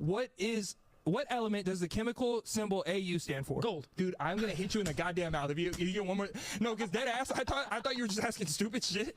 Like no one gets. You're trying to piss me off. It's like making you feel worse about yourself. I'm so insecure right now. My shit is 1 inch right now. Here we go. Let's try to get him inverted. Oh, I can get you canceled right now. Let's see. What 2 states in the U.S. share the most borders with other states? That's hard. I want to say one's got to be like Tennessee, because it's like. Was that right? I'm gonna hit you in the mouth, dog. Don't even answer the second one. I don't want to hear your answer. But you got to think it's around the Carolinas. I don't know where Tennessee is. What is the smallest planet in our solar system? Mercury. Dude, you dog. You're no fun, and that's why you had no friends growing up. Here we go. I hate you. What's the capital of India? New Delhi. Let's go shopping at Canadian Tire as we surprise my parents with a new Christmas tree at their early Black Friday sale. My parents are traveling and they don't know this. What temperature does water boil at? Celsius or Fahrenheit? I'll take either at this point. I'll take what you can give me. 100. What country? So what's the biggest country in the world? China. Russia. Russia. Stop it, Dad! Stop trying to avoid hearing what I'm saying! Listen to me! Why? Hi, Ollie. Despite. Hey, how's my big baby? I'm the one that needs to listen. How's your big baby? What's going on, my love? You're the love of my life, Ollie. Yes, you're my favorite thing on planet Earth. Guess what? All those girls, all that shit we went through, all that anxiety, all that mental breakdowns. Guess who was with me through it all and still here? My main boy. My main boy. Yeah. You. You're my favorite person. You're my favorite thing in the whole world. You know that? Why should I? You're the best thing in my life. At least 30 more years. You are the best thing in my life, Ollie. You are my favorite animal of all time. You are my favorite living being on planet Earth. You know that? You know that? You've been with me through it all. More years on me. Yeah, you've been with me through it all. In that hospital, that's Oh, yes. not just sitting in this cozy office. Cozy, I'd say more well appointed. Locked Yes. what actually matters. Life. Dirty, messy, real. You gonna bite my arm? You never said this to me when You gonna bite my arm? We didn't have that kind of relationship, Dad. Stop it, Dad! Stop trying to avoid hearing what I'm saying! Listen to me! Why should I? I love you so much. that I have I love you so much. years experience than you. I'm the one that needs to listen. You've been with me there through all these girlfriends. You've been with me there through all the emotional breakdowns, all the panic attacks, the 9 months I couldn't work. You're my favorite living being on Earth. I promise you that. More years on It's me and you till the end. Okay, baby boy? I love you. trauma. Not just sitting in this cozy office. Cozy, I'd say more well appointed. Locked away. I love you so much. Life. I do. Love you so much. In life. Yes, you're my favoritist. My favoritist. I'd do anything for my Ollie. Stop trying to avoid Yeah. I'm saying. Listen to me. Yeah. You're my favoritist. I have at least 30 more years experience than you. I'm the one that needs to listen. Really? Very well. Yeah. I'm all ears. You are the best. You know that? You're the best. Yeah. Oh, he's such a good boy. But I'm the one with the real experience. Such a good boy. That's pain. That's trauma. You know that? Not just sitting in this cozy office. You wanna come cuddle? Well appointed. Locked away from what You actually wanna come cuddle? Huh? life. Dirty, messy, real. Okay, come cuddle. You never said this to me when Right I up. was alive, Joel. Yep. We didn't Come have on that up. kind of relationship, Dad. Stop it, Dad. Stop. You know you wanna cuddle with daddy. Come on. I'm saying. Come on. Why should I? You know you wanna come up and cuddle, babies. At least 30 Don't act like you ain't coming up to cuddle. Okay? Don't even try and act like you ain't gonna come up and cuddle me. Yeah, that's what I thought, bitch. That's what I thought, my baby boy. Yeah. You the man. You're my boy. You know that? Real experience. You're literally the greatest thing ever. Shark have. You're the greatest thing ever. Yes. How many bones do shark have? What? You are my all time of anyone or anything that's ever lived. I love you more than everything. You know that? I can't even express how much love I have for you, Ollie. It's unfathomable. Oh, what's this? You're just so adorable. You're so handsome. You're so snuggly. You're so loving. Yeah. You're so annoying. You're a little shit. But you know what? You the man, Ollie. I could go on for days, Ollie, telling you how great you are.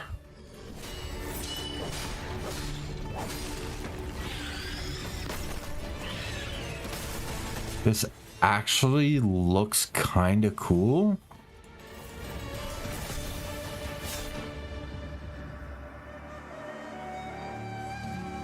But it's going to be one of those no words, no talking, no story. Watch.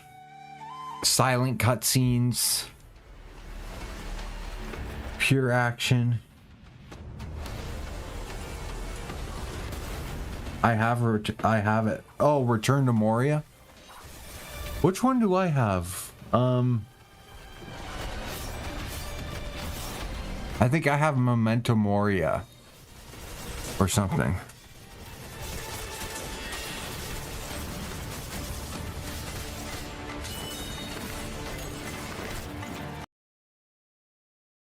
Or I have like Memento Memoria or something.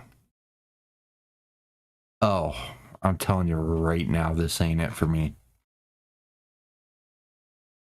I'm sorry.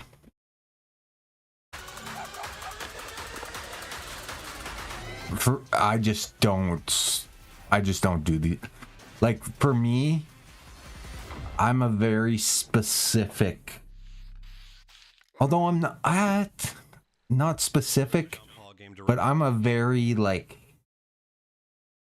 single player. I want good story over everything.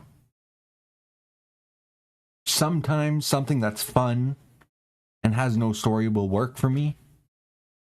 But I used to be so, everything was multiplayer, everything was competitive, everything was whatever. But, oh, this is an older game.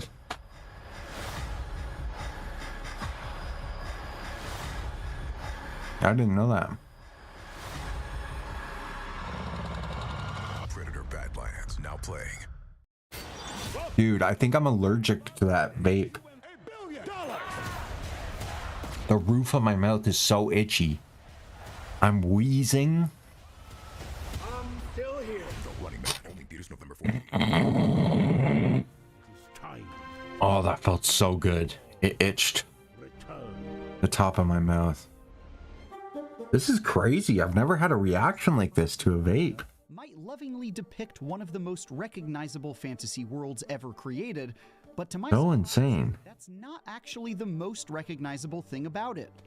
This is a survival game first and a Lord of the Rings game second, content to replicate all the familiar mechanics of the genre while leaning heavily on its Tolkien backdrop to compensate for a lack of original ideas. Oh, Lord Gimli, this is another sign. If you've played any survival game in the last 15 years, you'll immediately know what you're in for as you build bases, upgrade your pickaxes to mine better ores, craft armor and weapons to fight hordes of enemies, and run back home when it gets dark. It's a survival type game. There's no part of the tried and true survival blueprint that Return to Moria does better than games that came before it. And there are It's a survival. combat and constraining building that are significantly worse than most. Survival and building. Sorry, man. It just really is not, like, this genre has never done anything for me. Middle-earth, the fourth age of this world. Concerning dwarves. Dwarves have delved under the mountains since the first age. Mining. I like the aesthetic. I like that it's Lord of the Rings. But just that genre is just not By some that a dwarf's own not me. passion is for battle and treasure. A rather unfair, I'd say elven observation, as we also hold our food and ale dear. All that is gold does not glitter. Not all those who wander are lost. Our reputations as master artisans precede us, as does our combat prowess.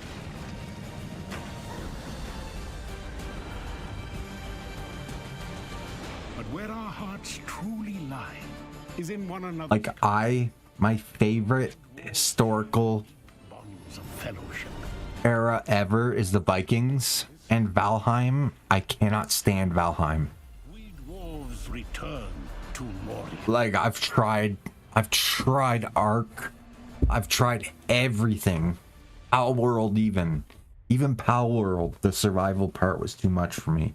Like the base building and the whatever. Anything with like base building just drives me fucking nuts. Ooh. Ranking the best 11 Lord of the Rings video games?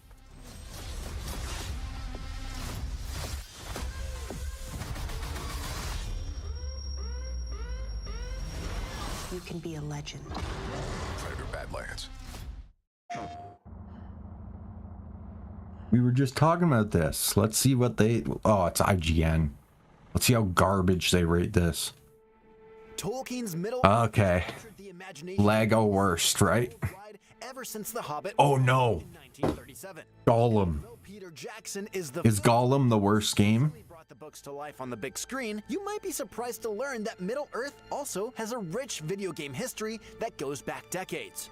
The earliest video game adaptation was created in 1982 by Beam Software, which developed a text adventure game based on The Hobbit. The game was a huge hit and won over 500,000 units, God. despite middling reviews from critics. Such is the power of Tolkien's works.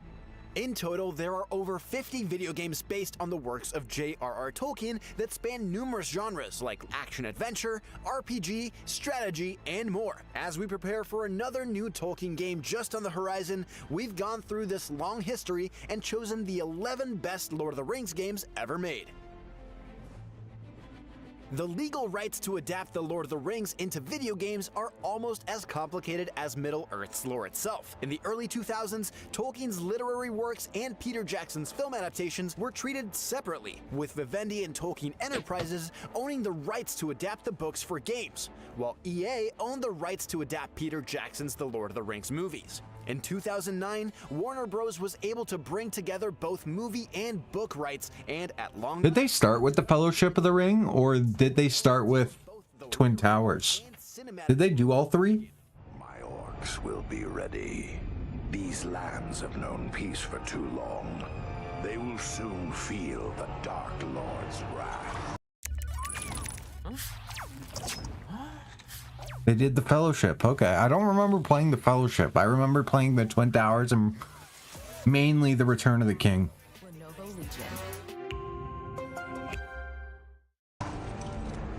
The Lord of the Rings War in the North is the first Middle-earth game to feature story and design elements from both books and films. This hack-and-slash RPG stars a trio of original characters: the Ranger Eridan, the Dwarf Farron, and the Elf Andriel, each with their unique playstyle. The trio goes on a journey parallel to the events of the film trilogy after they're enlisted by Aragorn to help the Fellowship, all while Frodo makes his way to Mount Doom to destroy the One Ring. While the combat is generally considered enjoyable, albeit typical of its time, the real draw is that Lord of the Rings fans get to roleplay as self-insert friends of Aragorn during the iconic events of the Peter Jackson movies.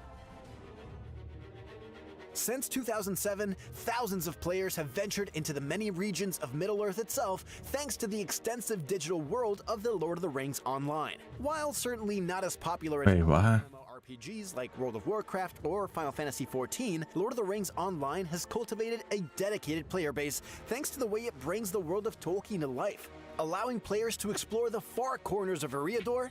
I didn't even know they had a Lord of the Rings MMO. A visit to the Lord of the Rings Online can even be considered essential for any Lord of the Rings fan. Then he came with his rings. I had no fucking idea. I abandoned all I had to follow Sauron. Create a unique character and travel around Middle-earth during the events of the War of the Ring, and undertake quests and raids crafted after events from the novels. What's more, the game is still going strong after 18 years, with the most recent Legacy of Morgoth released in late. It's still going? It also remains the only Lord of the Rings MMORPG and will remain so for the foreseeable future, especially after Amazon canceled its own planned Lord of the Rings MMORPG in 2021. TT Games, formerly Traveler's Tales, has transformed beloved franchises into wildly popular comedic adventure LEGO games for years. LEGO The Hobbit Fuck the Lego games, man. that made the studio Star Wars I could never stand them. such beloved hits. I'm going on an adventure!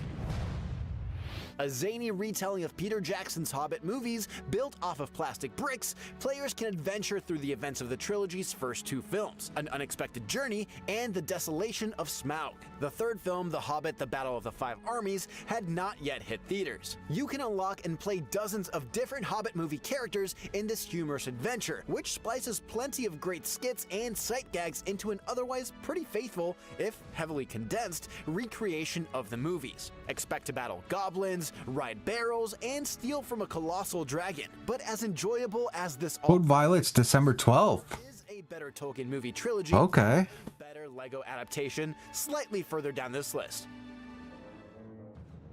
EA Los Angeles launched a series of real-time strategy games based on Middle-earth in 2004 during the height of the genre's popularity. The battle for Middle-earth is rooted in the tried and tested Command and Conquer formula. You take command of either the forces of Gondor or Mordor, establish a base by building unique structures and units, and then send out an army that will fight a war to determine the— What else has a fucking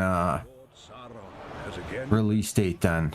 With vengeance he commands an That I wanted. That purpose to destroy the free peoples of Middle. I didn't know that. Battle for Middle-earth was a critical and commercial success when it released, thanks to its satisfying single-player story mode that included separate, complete campaigns for both Gondor and Mordor. Many praised the way it perfectly translated the world of Which one was this? RTS genre, and EA Oh, the RTS. achievements with a far superior sequel that you'll also find on this list. The Lord of the Rings is the kind of property that allows for all kinds of adaptations. RTS? Sure. MMORPG? Absolutely. How about a Final Fantasy-esque turn-based RPG? Surprisingly, also yes. You found your way to The Lord of the Rings: The Third Age. Welcome, warrior of Gondor. Your road here will not be an easy one.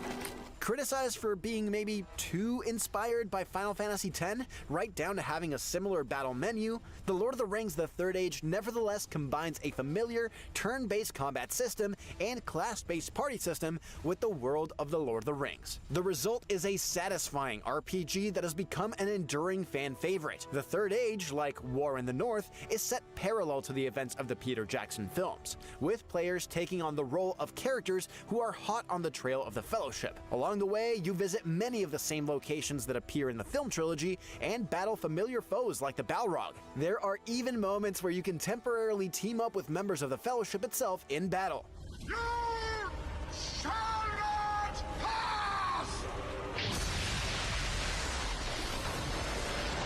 It's not the most original game on the list, but The Third Age is a great way to feel like a part of the Lord of the Rings movies without simply playing as Aragorn, Gandalf, or Frodo.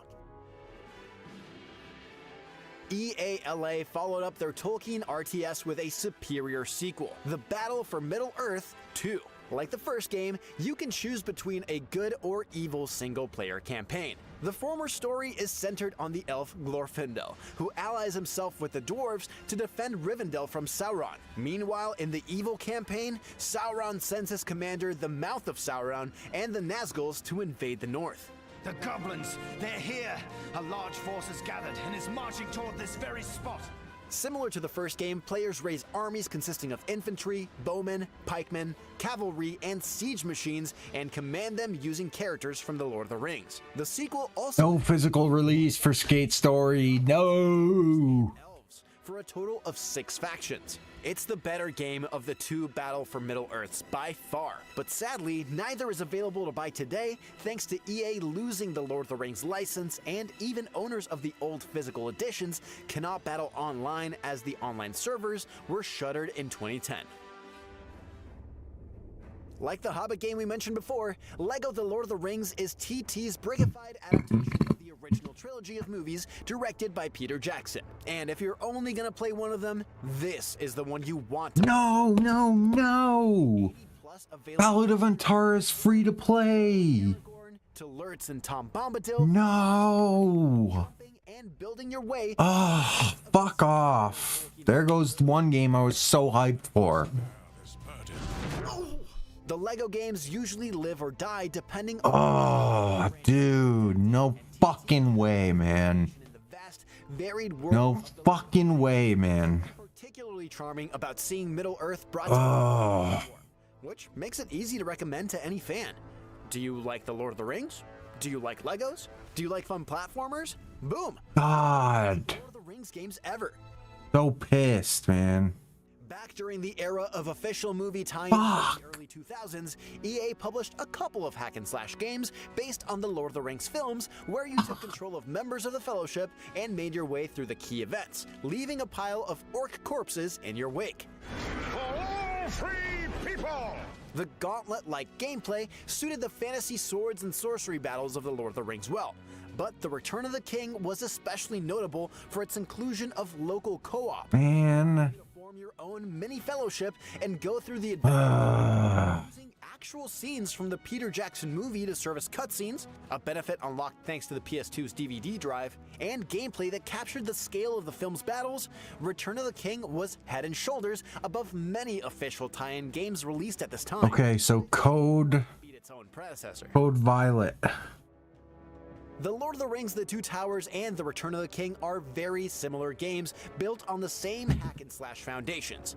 And so your favorite of the two is largely up to personal preference. Which scene from the movies do you most want to experience? Fuck. Okay, we got Code Violet and Octopath Traveler 2. Or 0. Octopath Traveler 0 and Code Violet. Code Violet and Octopath Traveler. Rings, The Return of the King, you'll find many of the Two Towers' key moments recreated here, as well as a few from the Fellowship of the Ring too. But the real joy is 1348 ex voto. Members of the Fellowship themselves, whether it's the hack and slash sword combat of Aragorn, Code Violet's gonna be so good. I'm pre-ordering it. Two Towers' combo heavy combat. I am pre-ordering the fuck out of it. 2000. Throw in amazing visuals taken straight from the movies, and the Two I need it. I need it. Tie-in games.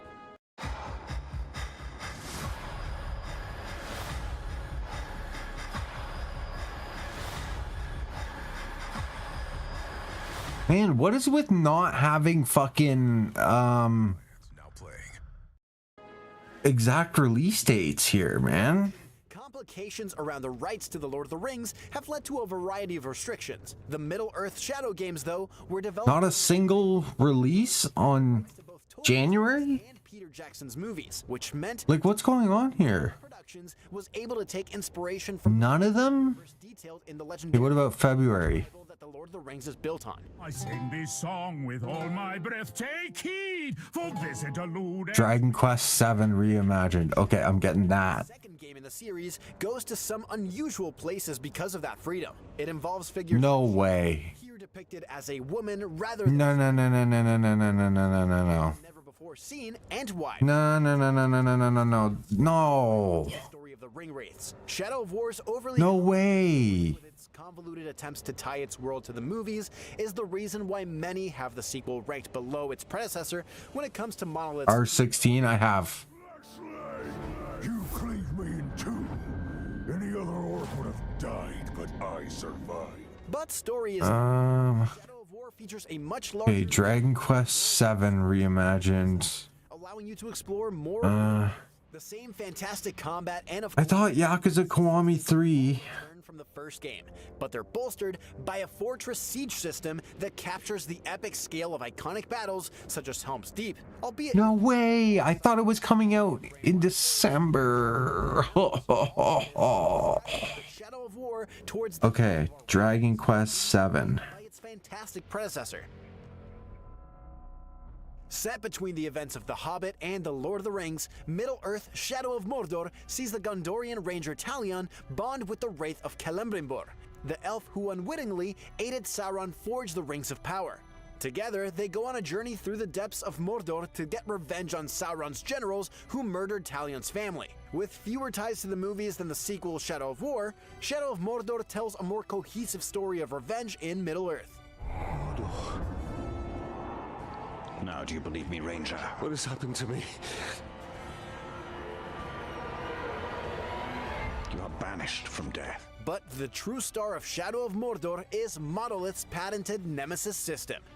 Every orc in Shadow of Mordor is Yeah, let's see, what else we got? each given a random I design. already pre-ordered that. But beyond just procedurally generating an army of unique foes for you to kill, the Nemesis system Resident Evil Requiem. Uruk's relationship with both I need to wait for Resident Evil Requiem to see how scary it is.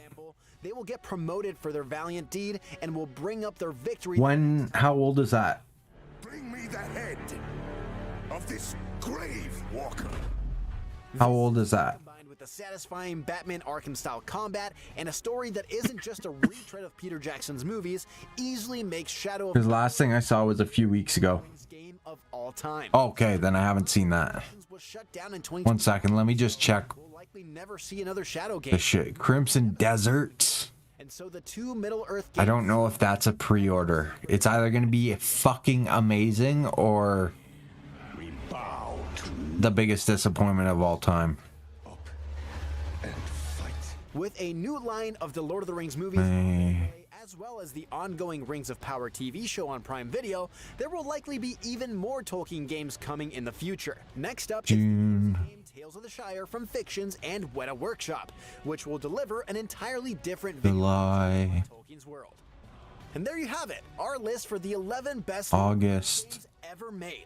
Which one's your favorite? Let us know in the There's no August release days. September. Halloween. That's the only one. October. $1 billion.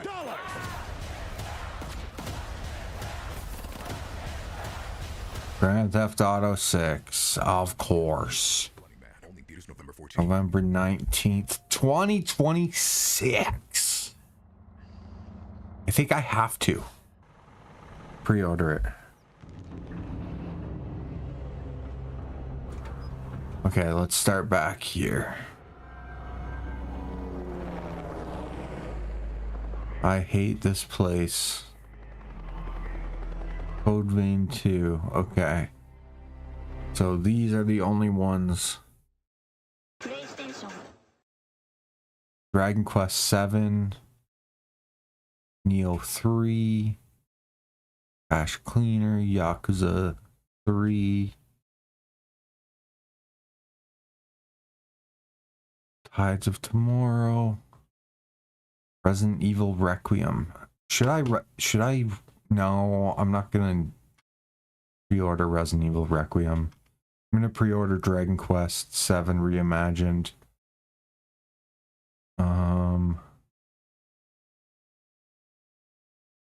Fuck. About Crimson Desert.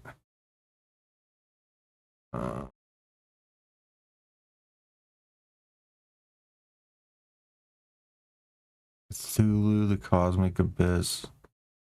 January. Yeah, there's really nothing I need to pre-order in 2026 except for GTA 6 and Dragon Quest. Tharos looks pretty good.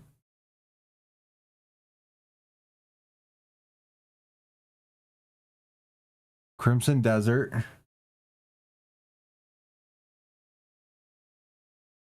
Oh, you forgot the name of it. Crimson Desert has so much potential, but it's so scary. Oh, Monster Hunter Stories 3. That's sick.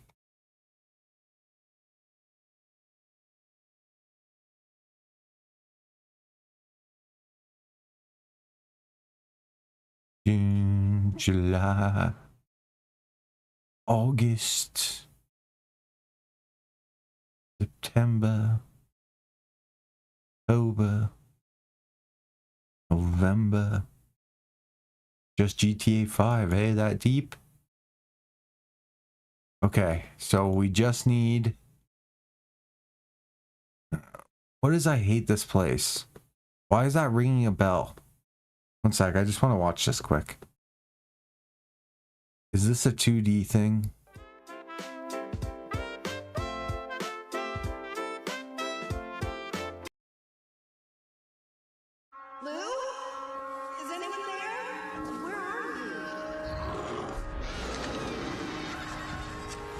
No, if a game's scary, I play it.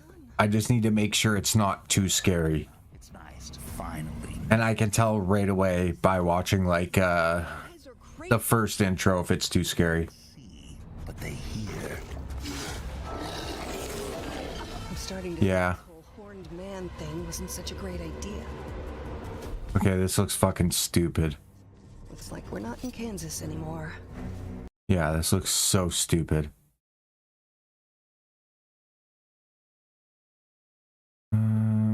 2026.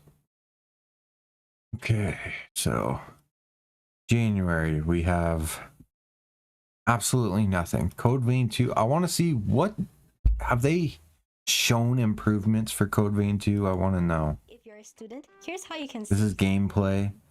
I'm worried about story wise for Code Vein 2 and gameplay wise. to be honest.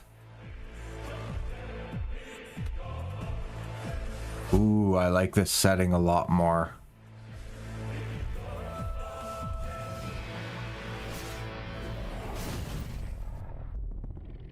Please tell. Oh, it's 15 minutes. Okay.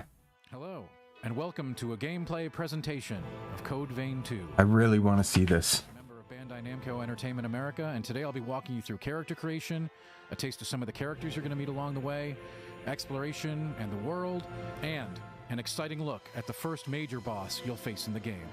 Without further ado, let's get into the action. So before we take you into the action proper, we've got to create a character.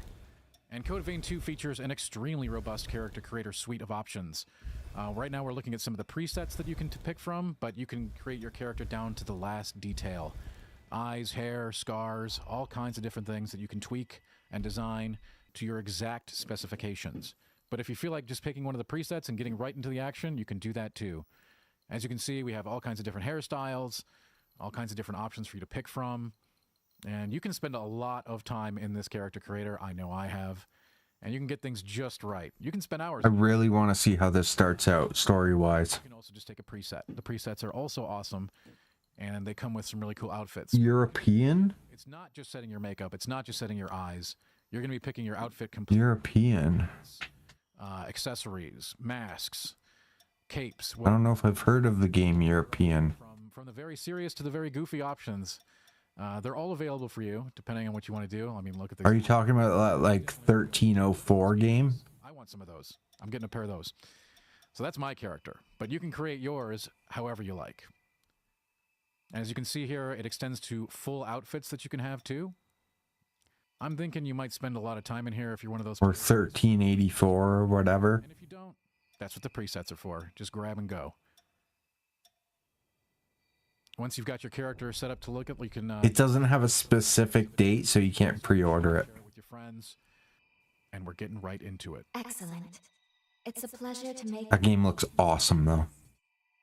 All right then. I need you to wake up now. I'll have to take a quick look. I'm pretty sure it's the one I'm thinking of. Thurian Legend? Thurian Legend?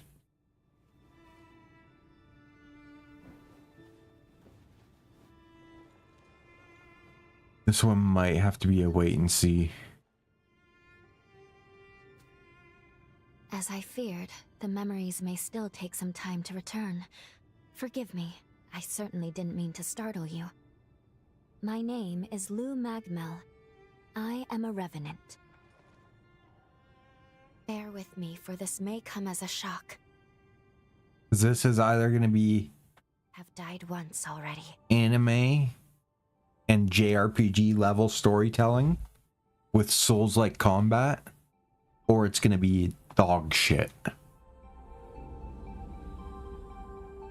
It could be amazing or it could be dog shit, honestly. I gave half of my heart in order to restore yours. As a consequence, we now share the same heart, you and I. We are two lives intertwined. Is it co-op? You seem Is it two-player? considered. I'm glad. Wait, what? Do you think you can stand? There is someone that I'd very much like for you to meet.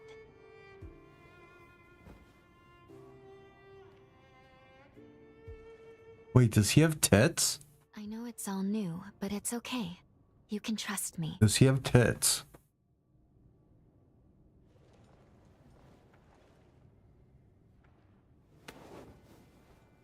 Oh shit, it's a she. It's a she. No, they did it again. Oh wait, you can create your character. Oh. Oh. Lou is the I first. was like, how am I gonna fantasize about fucking the girl? Companions. You'll encounter many of these over the course of the game. Lou is a revenant who has a very, very special power in this game. In fact, the only revenant that can control time. So this will be very important as we move through the game, her special ability. And like all companions, Why'd this guy choose a big booba fucking lesbo?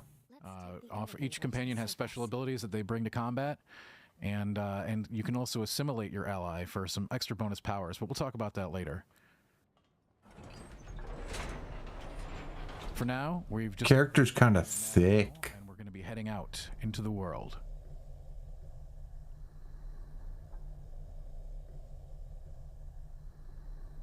Dude, that empty chest cavity's kind of freaking me out. Tutorial area for the player to get used It's making me feel uncomfortable. into the greater world. So we'll get a taste of the action here. Is the tower on the hill. I just really want to see like how it works. Find all kinds of useful consumables in the world that you can Grrr, Tides of Annihilation, dude. So obviously things like flour and other That's my most hyped game. bonuses, buffs, or healing. Hands down my most hyped game. Curses and the like. I'm so excited for that shit. Until they announce it's free to play, and then I'll fucking throw myself off a bridge.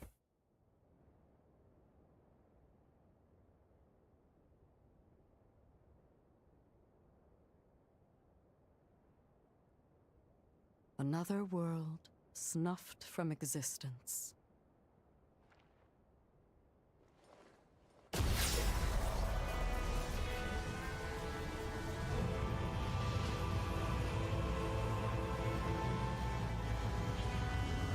Please be story heavy, but with combat.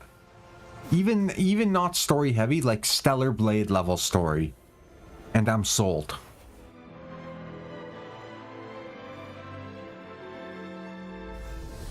For me, Stellar Blade had the perfect level of story for these type of games.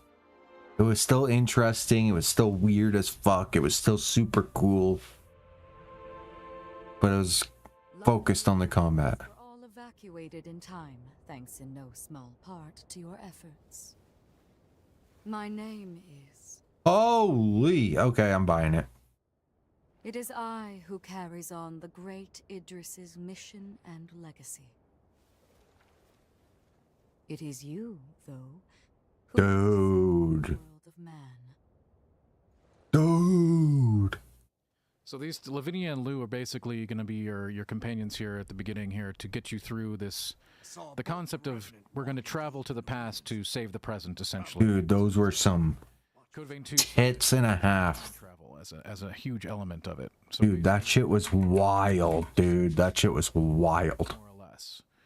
Those were the most wild hits I've seen on a fucking character that the company put in the game. It is I who And it's just not like a porn game. and legacy,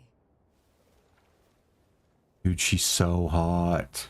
who must save the world of man. She's so hot, dude. So these Lavinia and Lou are basically going to be your companions here at the beginning here to get you. What do you mean vid covers? The concept of we're going to travel to the past to save the present, essentially. It's a Code Vein 2 hinges on time travel as a huge element of it. So basically, we're going to go to the past to save the future, more or less. So that's very important here in establishing. Going to the... We've now entered a ruins area, which is sort of Oh yeah, thumbnails. Okay, so it's story plot. It's got a plot. some rolling. It's actually got a story. Accumulate on the enemies there. With cutscenes and shit, man. We can capitalize on that by attacking with the jail item, which will give us I-Core, which is the resource we're going to be using to facilitate our special attacks and special abilities. Okay, baby. Okay. Very important in the pace of combat to, you know, put some slashes on the enemy and then essentially acquire them to keep your pool of resources high. With this introductory sword, we've got this nice little, as you can see, sort of a dash lunge attack, which can help us close the distance down very quickly, get in and out of combat easily. It's a very useful introductory move that you'll have on your starting blade. I think this might be a bye, boy. Getting behind them, executing a nice little stagger and a crit attack. Nice. Tons of damage. Great way to take Okay. As you can see, in this smaller dungeon, there's still plenty of little items. They had me at cutscenes and a story. They had me at cutscenes and a story. That's all I'm saying. We're swapping here to a different weapon. So here we have the Statesman's Longbow. This is an awesome way to do damage at range. And a bow. Oh my god. Okay, I'm in. I'm in. They got me. So They got me. your supplies of that as you move through the game. This is They actually got me, man. a side category of item called Bequeathed Form. And there are different things that you can put in this slot other than the bow, but those are going to be kind of a surprise. So we're not going to tell you what the other ones are. What, in this? But you'll see the bow used here. We can This ain't early development. like so. And this is actually a very important map object that we've just destroyed, and it will unlock large chunks of the map for you to see in the overworld. And now we're going to see Oh, early development footage? the ruins. What the fuck? Oh, it must be an old video. I was gonna say, this comes out in like fucking no time. Oh, dude. I'm so into this. I'm so into this. Type in the game, you'll find different varieties of this. It does allow for both ranged and melee combat. So you'll need ammunition to do the ranged, but An anime Souls-like that doesn't stick to the formula. so this Does not stick to the formula. is a play style that you can employ if you like bayonets.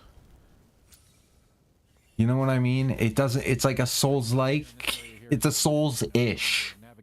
Not a Souls-like, it's a Souls-ish. Ranged enemies that are shooting us from afar. So the bayonet will let us shoot back, as well as get in their face. So depending on how you like to play, the bayonet might be a great option. There's multiple options for you to check out as you go through the game, different archetypes.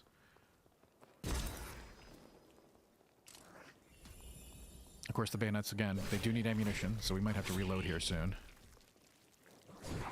As you can see there. And as you can see, Noah, our companion, Early development footage. but you don't see him on the screen. That's because he's Like you said. So in this game, you're going to have a partner or a companion. But Even if they are, that companion is active and I don't really care about the random enemies. As long as the bosses are fucking, so we're getting some bonuses as you can see reflected yeah, on the screen of being buffed. higher level enemies will probably be better He's not out on the than the fucking, So if you like to play solo or if you like to play with a companion, you can fit the play style to that. nice. Now we've moved a little further along in the ruins. We're using the runic blades. Quite an unusual weapon, as you can see, sort of hovering behind us. It's a very unique play style. And Yeah, this guy's playing way better.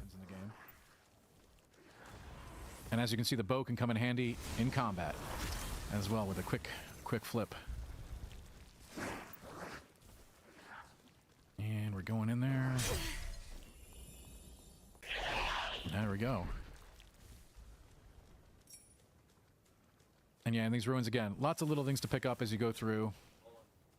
Come on, get to the next cutscene. I want to see. Now we're heading to the first major boss of the game. And as you can see, Oh, shit. to help on this fight. He'll be trying to take some of the boss's attention, doing some damage. Every partner has their own special abilities and attacks. I like this. I like this. During these big boss battles. But of course, you're still going to have to be doing They're not trying to be fucking moveset as well. the hardest game ever. They're just making a We've accumulated quite a few semi-difficult assailant here. action adventure game with some story, some cutscenes, voice acting. We haven't talked about a whole lot. This is an auxiliary weapon type, and it comes in different forms. So you'll probably see one of them coming up here as we capitalize on what we've done to him. Getting some heals in.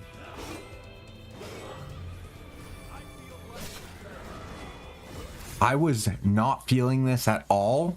So you can continue to use your special abilities and powers, which will make a big impact in fights like this. You can see we've got a stagger on there. Now we're going to execute an attack with our jail. It gives you an AoE attack, sort of. Dude, I'm gonna be honest. I love this. I love this. So here we're moving into phase 2. As you can see, our boss has kind of lost his head. There was a cinematic here involved with the phase 2 transition, but we're keeping that out so we can keep it a surprise later.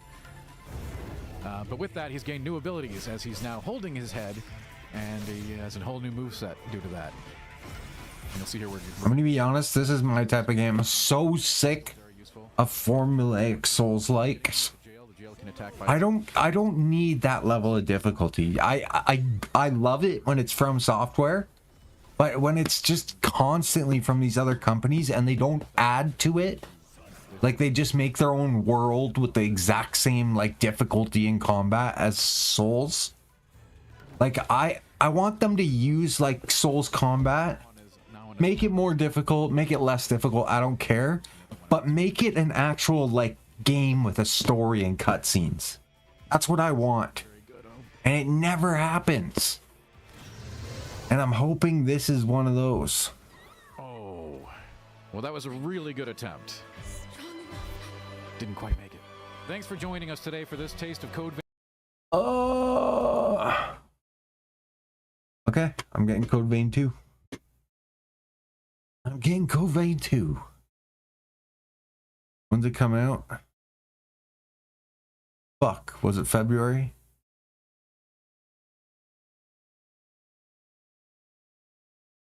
Dragon Quest, no. March, right? No, was it January? Yeah, it was January 30th. Okay. I'm getting Code Vein 2. Do I have Code Vein 1 on my PlayStation? Maybe I should play that. Maybe I should get like an idea of what they're like. You know what I mean?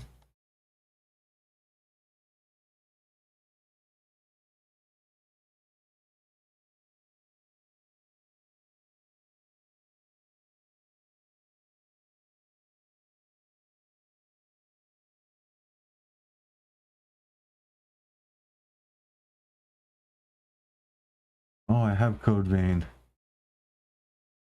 Do they have a release date on here? 12/12.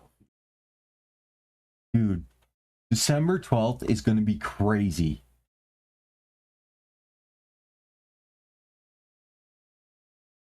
Do we play it? What's it? What are the reviews like on it? 437. That's not bad, actually. I never really gave it the time of day, if I'm being honest.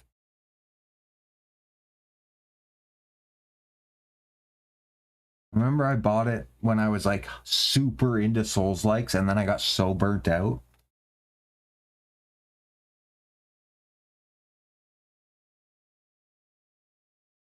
Okay. You know what? I'm not gonna pre-order GTA 6 yet. There's 0 point. It's gonna get delayed again.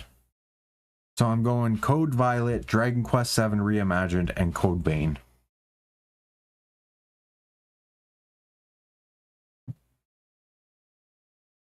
And let me see a backup if I have extra money after. I don't know if I want to do Neo 3. I have Neo 1 and 2 for PS5. I still gotta just like put in the work and play because I do love Neo. Neo was super fun. I don't think Code Vein is as difficult as Souls. I don't think they try to be like ridiculously hard. And honestly, I think they have difficulty settings too.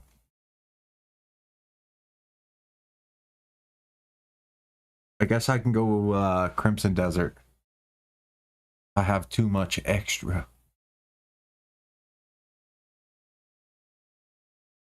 Okay.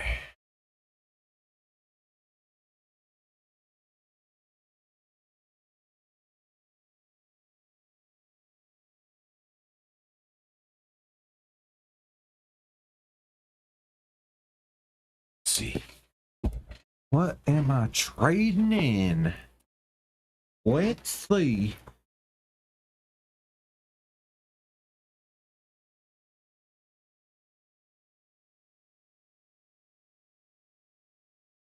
If I have any Switch games, I'm never gonna fucking play.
Honestly, I should keep Chronos. I haven't beat it. Just not. Just wasn't feeling it, but I think I might have been burnt out on other games. If I'm being honest.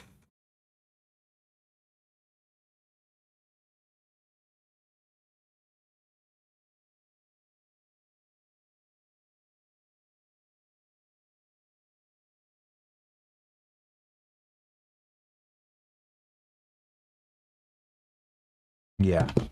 I shouldn't get rid of Chronos.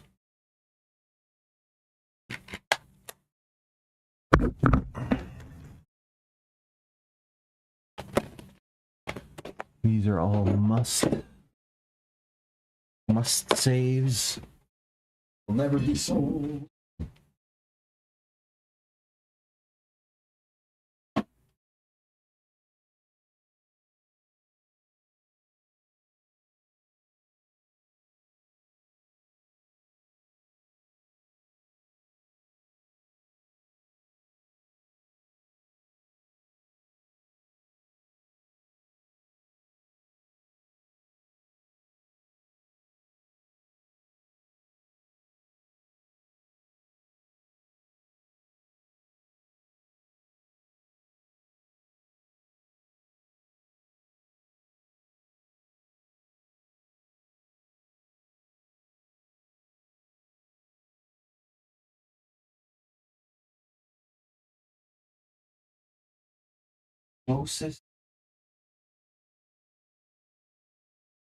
The closest release date. I'm looking for Code Vein. Code Vein. Let's bring shit in that I will not play. Okay, there. Those three. I'll see if I can get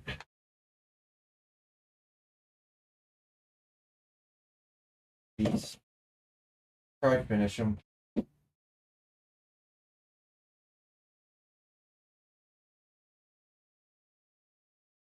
I finished those.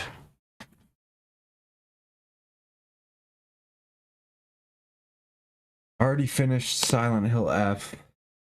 I just don't think I'll play it again. I'm not sure. I'll see how much they'll give me for it, but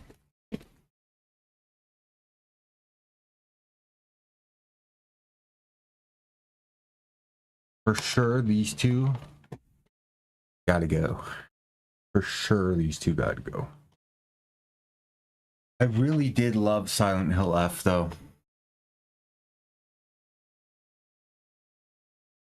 I really did love Silent Hill F. I'm not gonna get rid of it. A game that I really enjoy, I'm gonna keep. I have to.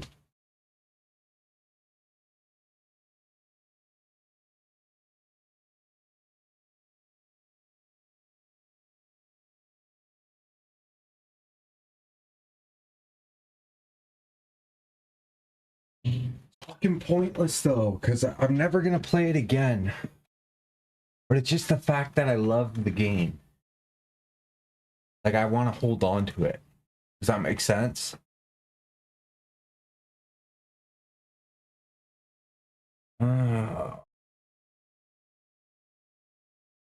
Like whenever I really enjoy a game, even though I'm never gonna play it again, I want to hold on to it.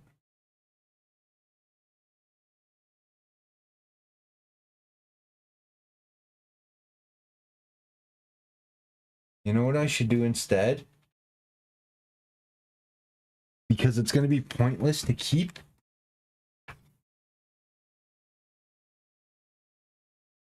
You know what I'll do? I know what I'm going to do. I'll trade in games that I've already played, even if I enjoy them, and I will buy a figure for each of those games that leave an impression. If it's a game that I'm never going to play again,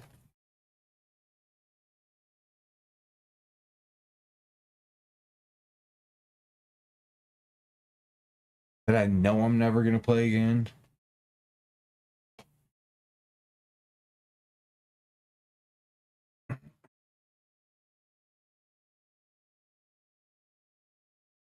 Because, like, the story-heavy games...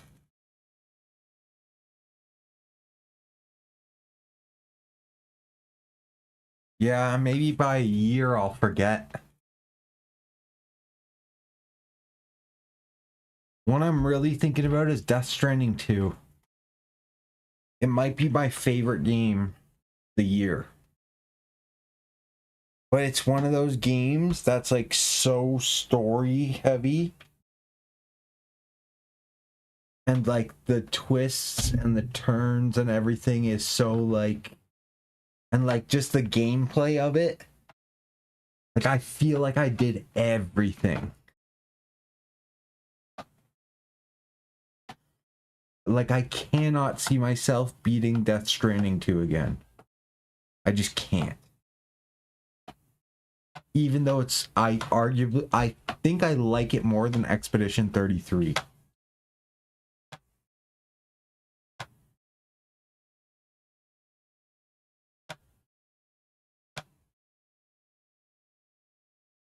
Death Stranding 2 is not really a horror game. I see what you're saying with Silent Hill, though. That's a good call with Silent Hill. I'll keep Silent Hill for sure.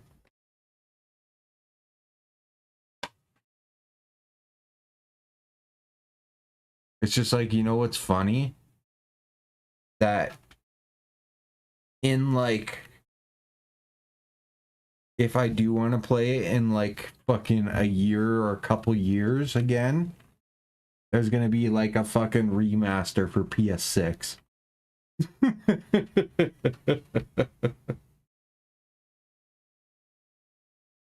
Silent Hill I'll for sure keep. Play in October again.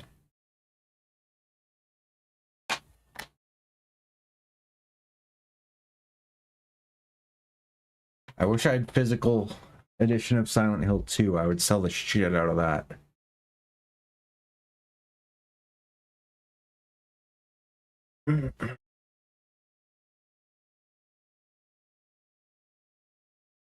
Silent Hill 2 was so fucking perfect until the end.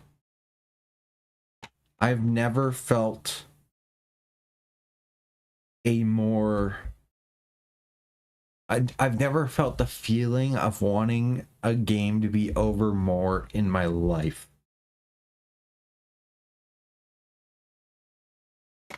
It was so fucking good. And then afterwards, after the fucking Labyrinth, like, no Labyrinth, fantastic game. Without that Labyrinth.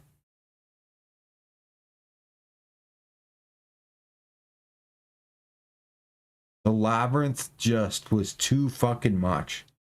The pacing was fucked. The game was so well paced. And then it felt like the prison was like the perfect end. And then for there to be some, and then there, or like, take the prison out, go straight to the Labyrinth. Either prison or Labyrinth. You need to get the fuck out. And actually, story-wise, what had more story? The Labyrinth, because it had that... Wait, when do you... The girl's dad that's like in a picture. Was that in the Labyrinth? I forget where that was.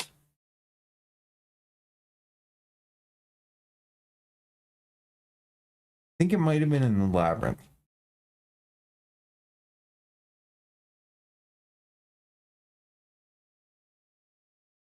The prison, I don't think anything like story-wise happens. It was too much. It was just too much. Way too fucking long at the end. To the point where I don't know if I could replay that. I would really need some time before to replay it.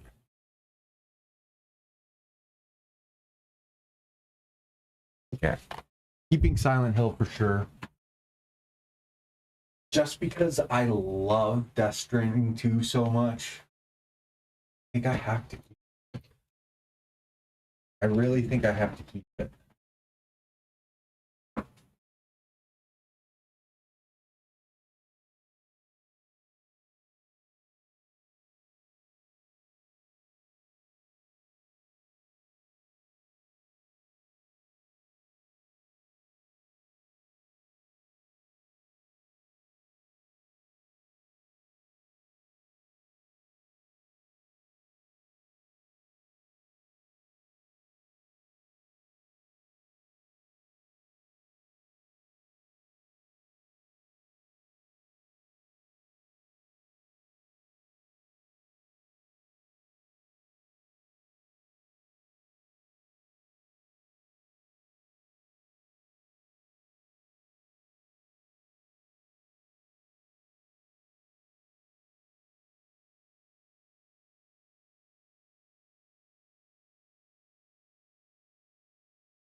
If they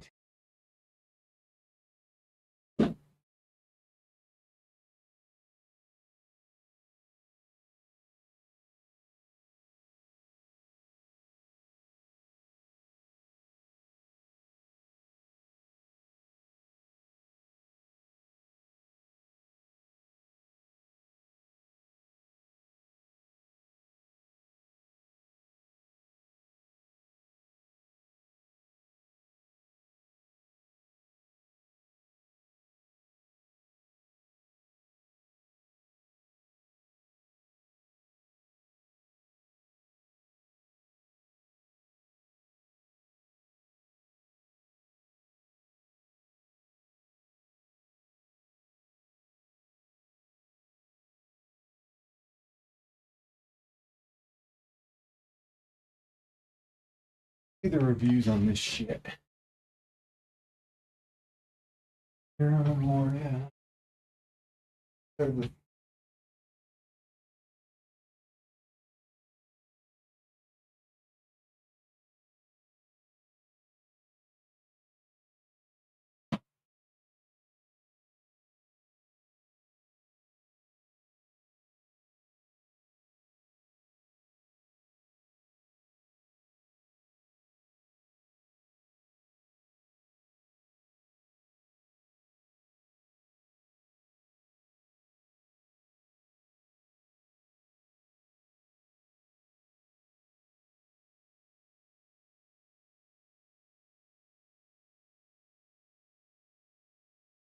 These three are sketchy. I need to look them up, see if I'll ever play them.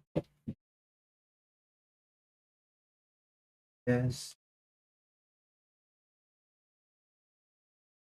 Absolutely.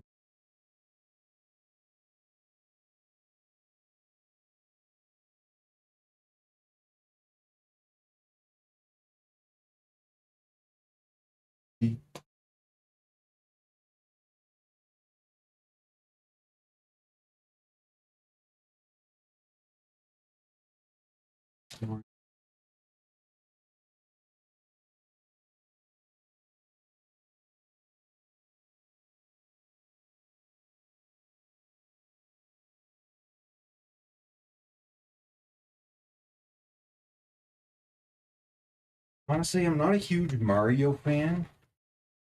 I don't know if I'll play Super Mario Odyssey, if I'm being honest. See how much they're gonna give me. Odyssey is really the only game that I might not play out of the. No, Switch games I'll make more selling online. Fuck that. Yeah, fuck that. Fuck that. Got Super Mario, Mario RPG. Doesn't feel right to get Mario Odyssey out of there.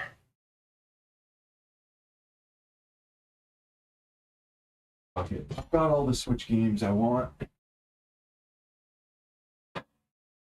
Literally every single Switch game I want. Got rid of all the ones I will not.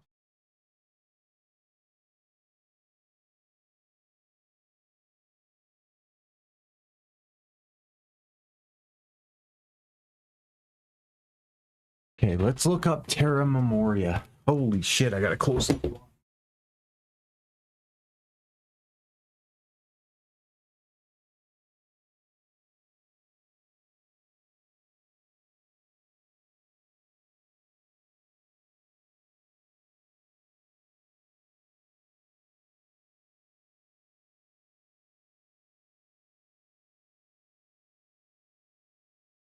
Okay, Terra Memoria.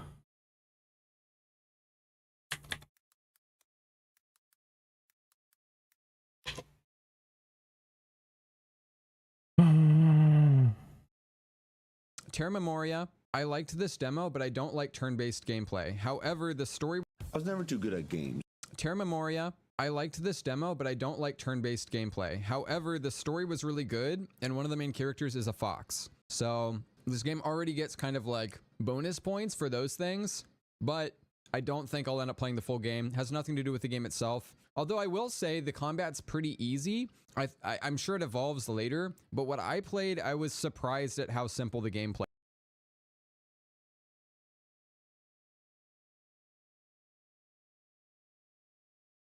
Let's see this.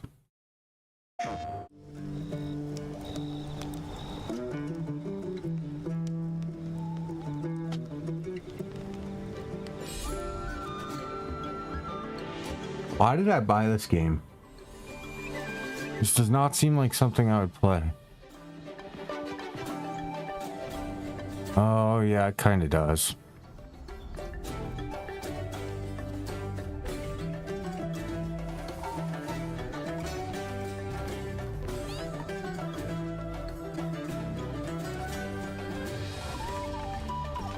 What's it rated?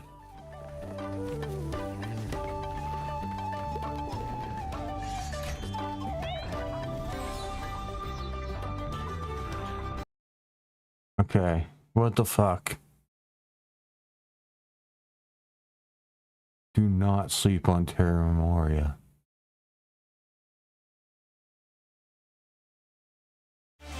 Ski and ride Breck. Alright, let's see what this guy thinks. Buy now and pay less than lift tickets. Learn French, have fun, repeat. Okay. I've got a lot of respect for anyone who has the balls to jump into a saturated field and try their hand at making something new. In gaming, if you're an indie studio putting out a retro-inspired RPG, I mean... Okay. Stand out. You've probably heard of Stardew Valley and all the cozy games like it that came out afterward, right? Let's just call them what they are. They're copycat titles, and most of them don't do anything different or innovative. So anytime I see a game with a retro vibe come out that has anything to do with cooking or a fishing mechanic or any kind of building, well... I'm skeptical to say the least. Now, with all that oh, there's building? The RPG that basically brands itself as cozy right out of the gate. And it's got cooking and... No. Great soundtrack. I know that's kind of hard to believe, trust me, but stick with me through the end of the video and I'll show you why I think this one might actually... No, there's building and cooking and shit. Terra Memoria was developed by La Moutarde Studios and was released on Steam, La Retard, and the Nintendo Switch in March of this year. Now, I know I mentioned Stardew Valley before, but really this game isn't all that much like Stardew, so don't worry. Though it does share a couple similarities. Please don't be like Sea of Stars. From Breath of Fire 3, which is a pretty damn good game, so not a bad start. Terra Memoria also has a similar 3D meets 2D graphics thing going on, and while its approach to skill building, battles, and storytelling are unique, it doesn't feel totally unfamiliar. They really nailed the nostalgia feeling while keeping it fresh, and you get that feeling as soon as you start the game. We'll touch on the gameplay and the music in a bit, but the main thing that got me into this game was the story, which is a lot more detailed than you'd probably expect. And like a lot of the RPGs I've enjoyed over the years, it's got a strong allegorical tie to real life. Storyline, this is what I'm looking to see.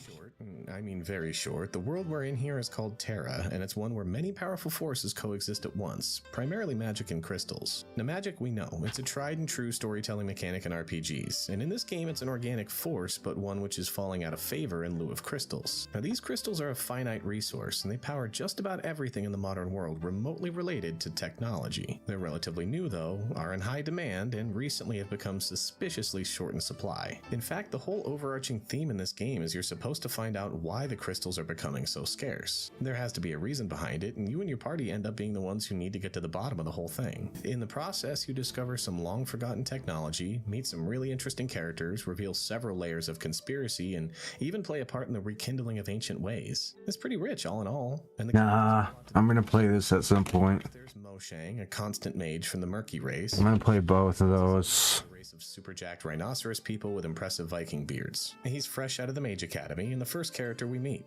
His people in the city of Constance still use magic, though Oh yeah, this one's E for everyone, you're gone. Witchspring, you're gone. Next up is Syl, a Karsak summoning mage newly out of school herself. She's traveling in search of her missing parents, as well as a lost companion spirit her people pass down like heirlooms from generation to generation. Hers seems to have abandoned her, which is a whole thing. You'll quickly run into Alto, a musician of the Falavora race who joins your group without a lot of fuss. He's basically a hippie sloth, and he more or less just seems to dig your vibe. There's also Edson, who's got a pretty intense backstory, but technology is his thing, and since he needs crystal to power his arms and legs, well, the kid's motivated. A bit later on, there's Opal, a local blacksmith who specializes in pin creation. Now, pins are something we'll get into later, but she's an interesting character because not only is she super strong, but that strength seems to come from her anthropomorphized hammer, who's really the embodiment of a great warrior. It's kind of a long story, I'll admit, but it's a good one. For me personally, the most interesting character is Meta, and that's partly because, at least at the outset, she doesn't really know who she is, and she can somehow mimic almost anything at will, and likes how friendly you and your friends are to her, which is apparently enough motivation to join your party, but the way her story plays out is really interesting. Now, since this game is still fairly new, I don't want to ruin anything like I typically do with my reviews of older games. So for the sake of leaving something to discover, I'll just say that there's a lot more to this story as you continue your investigation into... Okay. Let's check out Lollipop Chainsaw.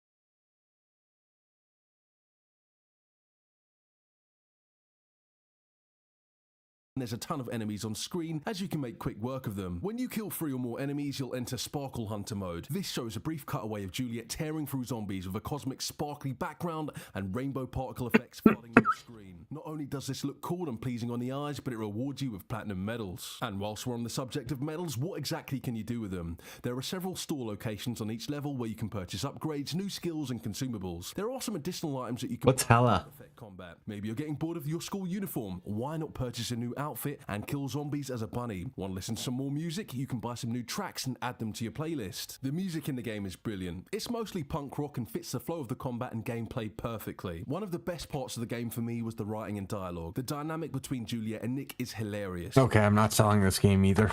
Fuck. There's no other games I want to sell. Alrighty, that's it.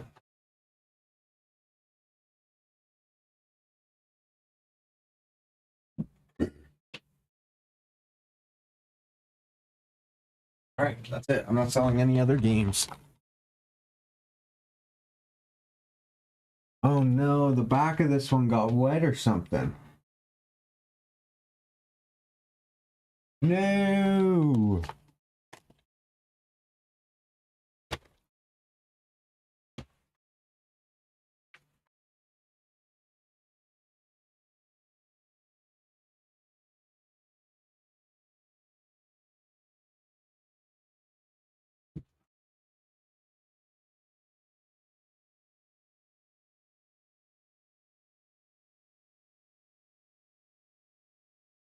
God damn it.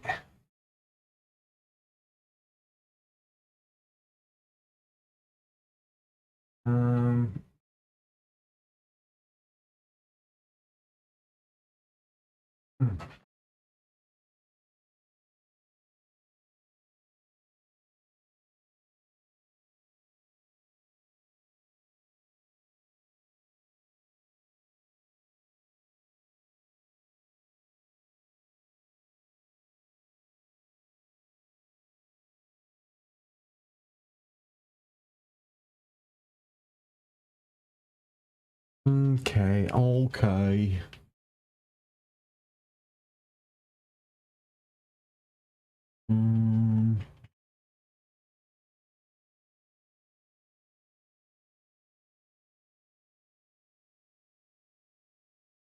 Yeah, that's it.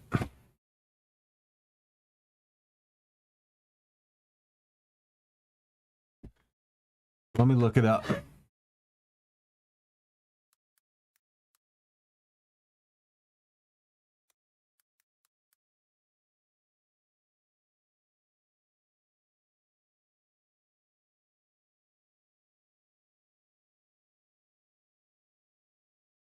Some people overthink. I think... no. Others oversee. It's a fake. And it's crooked. With Mackenzie's innovative investment solutions, we see things others miss, so your clients don't miss a thing.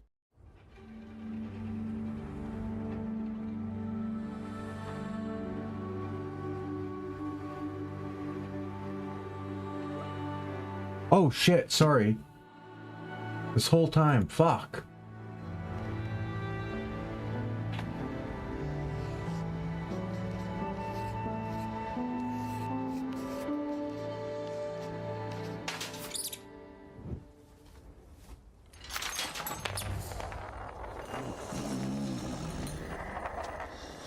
This is just the announcement trailer, so I want to check out gameplay too.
there any gameplay?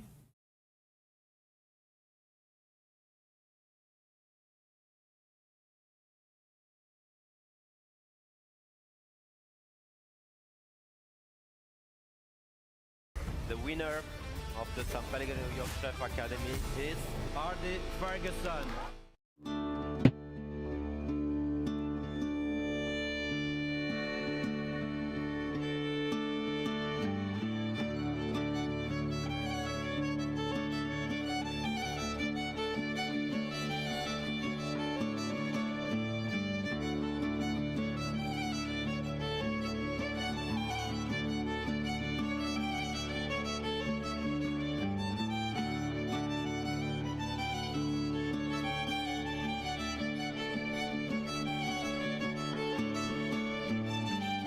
I would just like to know what the goal is, though.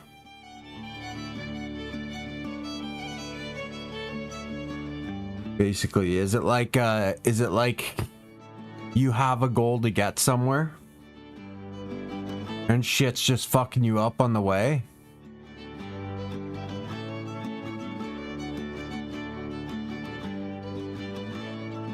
Because if it's just like sandbox, like just kind of no point, just roaming around fucking shit up, I don't know how I feel about that.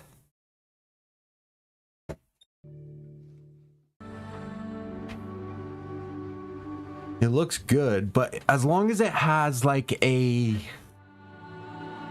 start and there's a goal that you guys are trying to accomplish. I need a goal. I don't like sandbox, pure sandbox. Okay, it looks like, yep, okay, it looks like there is a goal. By what he was writing.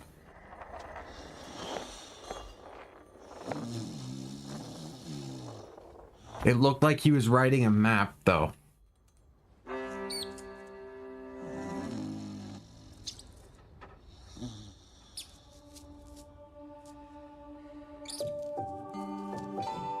Yeah, that sun's gonna wake the cat up, you fucks.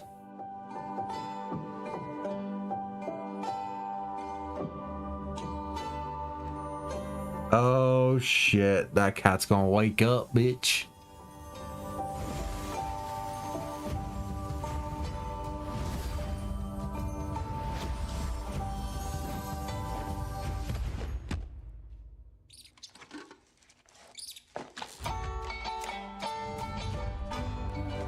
The fuck is in their backpacks? What the fuck?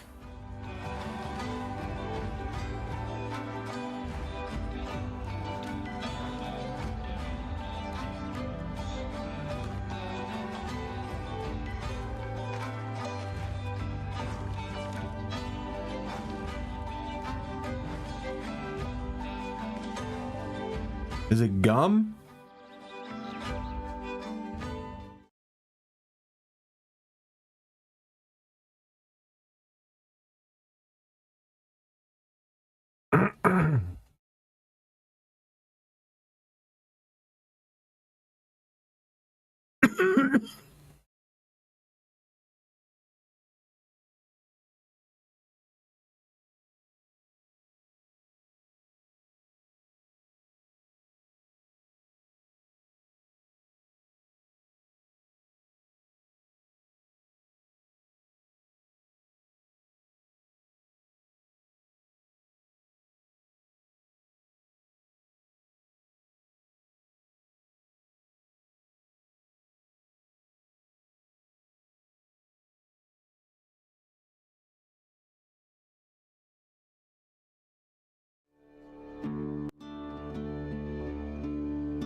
I'm really not sure what to think of this.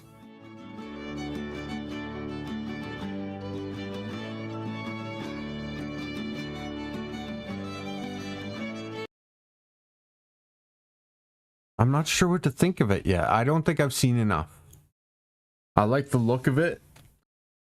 If there is a goal of the game, and it's not just a sandbox, I would play that. For sure.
Oh, this game looks so... This looks too scary for me.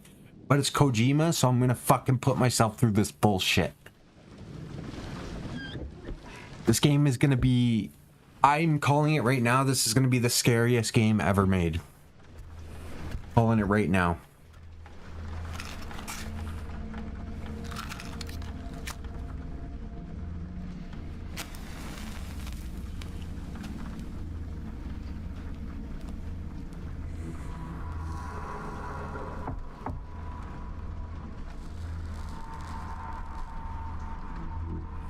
Because it's the same two guys. It's the same two guys that were gonna make the Silent Hills. And did you see the second Silent Hills trailer? There was the main one, but there was also an alternative trailer. Did you see it?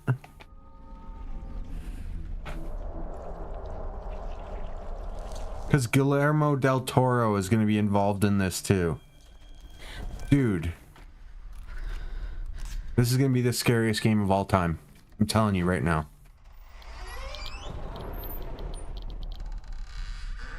It's got the girl from It, Beverly from It.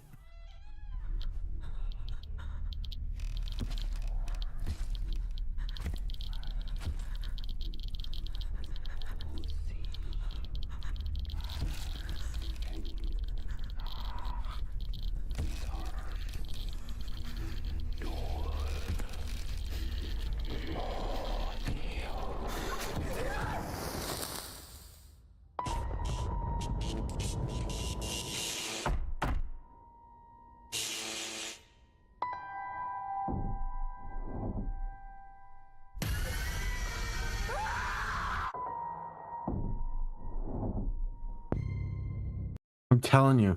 I'm telling you.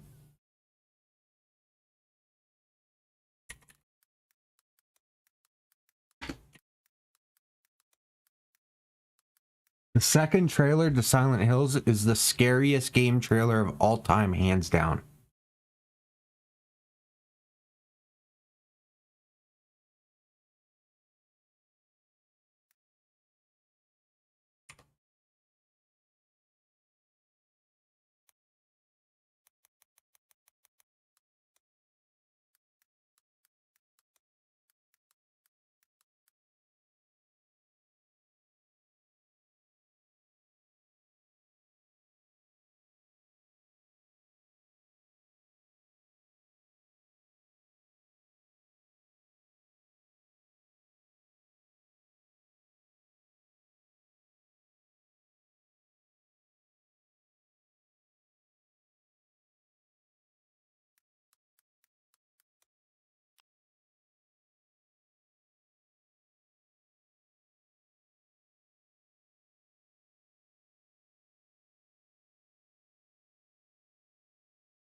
Oh, this is it.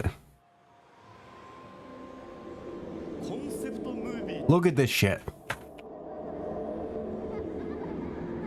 初公開です。これ初公開。公開するつもりもなかったんですけど。そうなんですね。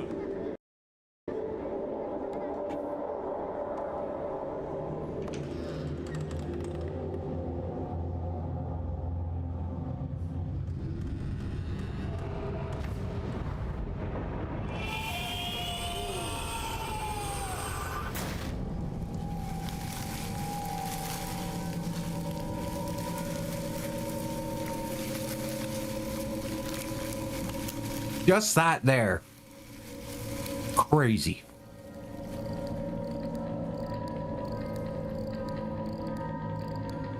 Oh, did you? Oh, yeah, I remember watching it recently.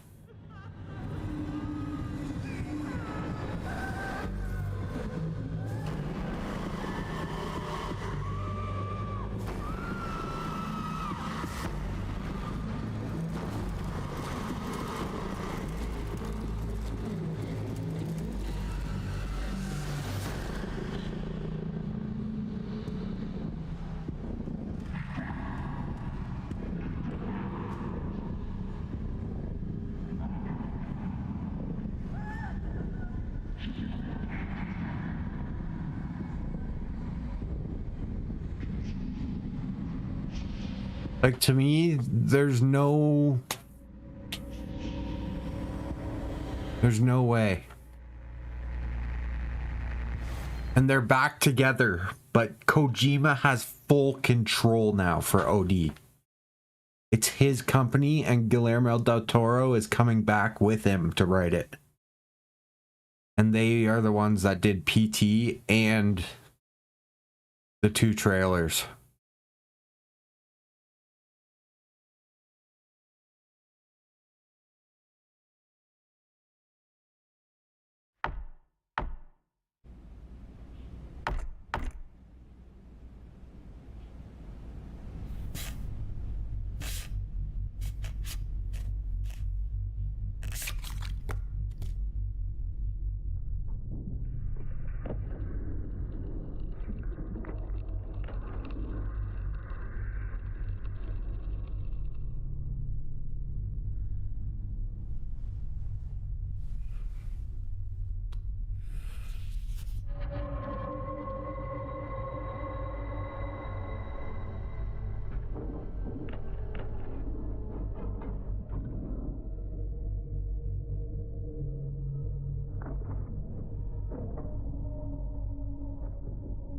Oh yeah, they actually scanned the house of like a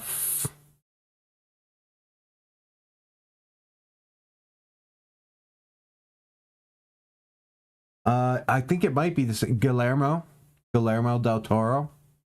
He's won Oscars. He's like one of the best filmmakers of all time. And the house that this whole game takes place in is a 3D scan of a house where like some fucked up ritual murder shit happened. They went to the actual house and scanned everything for the game.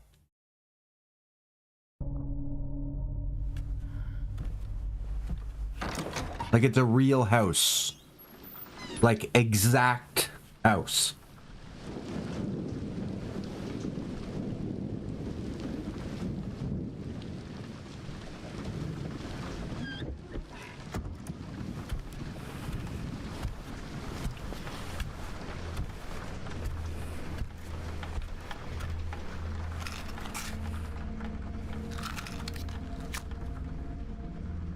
Like, this shit is gonna be, like, especially with how fucking weird Kojima is, and he never makes anything. Everything he makes is so fucking original that with horror, it's gonna be some insane shit. It's just gonna be some insane shit. There's no way this shit doesn't go fucking, like, way over the line. You know he's gonna push it way over the line. Because that's what he wanted to do with Silent Hills. He said he was gonna make a game he was gonna make a game that was too scary to play. That was his goal, was to make it so that it was too scary to even play the game for anyone. And now he's the boss? He's gonna do the most fucked up wild shit ever. It's gonna be fucking ridiculous. And I'm so bad with horror movies, and I'm gonna do this. I'm gonna do this. Just because it's a Kojima game. I have to.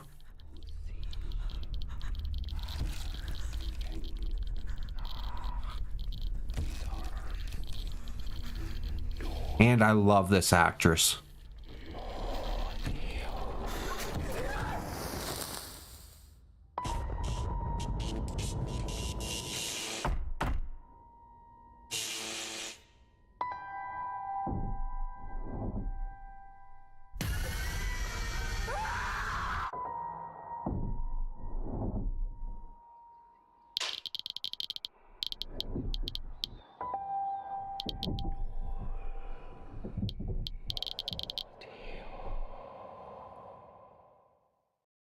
It's not going to be okay. It's not going to be okay, man. Just based on the trailers for PT, like after PT, like, and how now he can put as much money as he wants and has as much control as he wants, and he can do whatever the fuck he wants. He can make this the most fucked up thing. And that's what he wanted to do with Silent Hills before they fucking had their disagreement and separated ways. And then he never got to do it, right? So with this, not only, how long has it been since PT? So with all the new technology and now him completely running the show, it's going to be so bad. It's going to be so fucked up. Because his entire plan with Silent Hills was he literally said he wants to make a game that not a single person is able to play because it's too scary.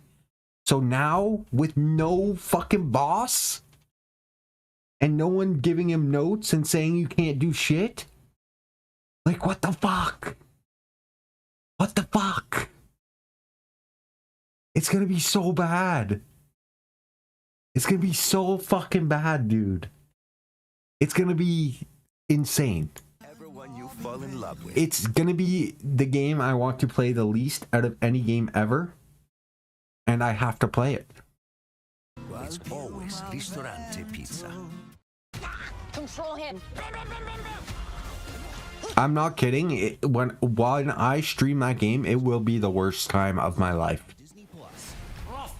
I can't handle horror games. Like Resident Evil 7, could not take it. I couldn't make it out of the first scene. I was so fucking terrified. I can't even explain it to you. I was shaking.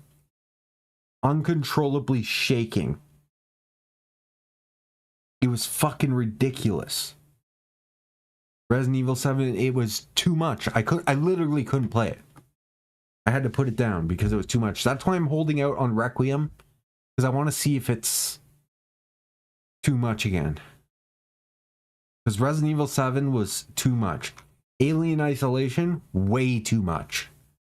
Way too much. I could not handle the stress. I was having panic attacks. It's to the point where it's not even close to fun. It's actual torture for me playing some horror games. It's like ridiculous how not fun it is. Remember how Mr. X never touched your safe room? This game finally fixed it. Just like in past games, Resident Evil 9 has Grace stalked by a terrifying, unstoppable enemy. But this time it's different. Safe room. Even what's it called? Still Wakes the Deep. I almost couldn't handle that. The start of it, I could not take it. I had to look it up and make sure that it got easier and it wasn't the type of game I thought it was.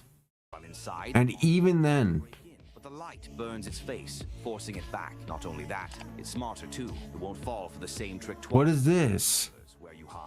Are you kidding me? This is Resident Evil 9? X never touched your safe room, this game finally fixed it. Just like in past. Oh my god, no. What the fuck? This time it's different. Safe rooms actually make sense now. Oh my. Okay, it's gonna be too much for me. Burns its face. It's gonna be too much for me. It's smarter too. It won't fall for the same trick twice, and it remembers where you hide. And while you can play in both first person and third person comes with a unique twist. Grace can actually stumble when she runs, making every chase feel even more dangerous. Remember how Mr. X? No. No. No. Mr. X was torture, man. Torture.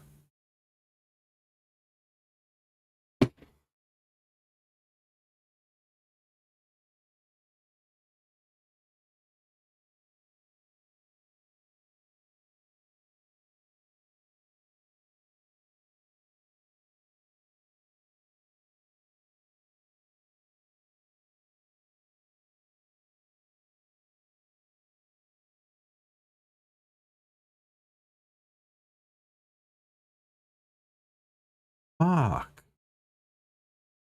What am I gonna do? Shit.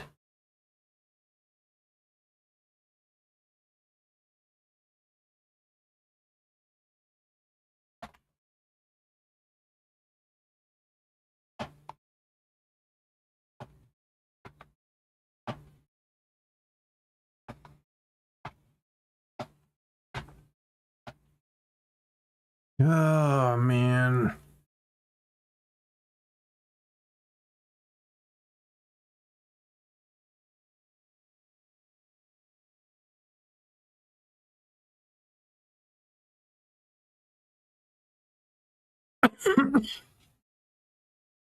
This is going to be horrific. He saved your kid, didn't even get a thank you, and now you're suing him? You okay? What the hell is wrong with you? This poor man saved a baby's life, only to be sued for $500,000. That was a reckless rescue, and he should take responsibility for the consequences. The incident happened in Texas. What? 25-year-old Jason Miller was walking down the street when he saw a baby slip through the railing of a fifth-floor balcony. He rushed forward and managed to catch the child just in time. But the impact was so strong that the baby suffered multiple fractures in both arms and legs, and Jason himself was injured. Despite the pain, Jason held on and called 911, staying with the baby until paramedics arrived. A few days later, the baby's mother filed a lawsuit against him, accusing Jason. Wow, dude. That was a reckless rescue, and he should take responsibility for the consequences. If it weren't for him, my child would have never been hurt. What? This has to be AI, right? This is AI, right?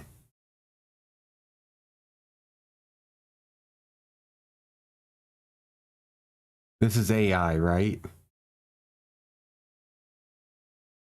Okay, I was gonna say. Some help with the medical expenses. He saved your kid, didn't even get a thank you, and now you're suing him? What the hell is wrong with you? In court, Jason still had bruises on his face. I think I regret it. I should have never gotten in. Yeah, it's AI. It's AI. Slam dunk. No, it's AI.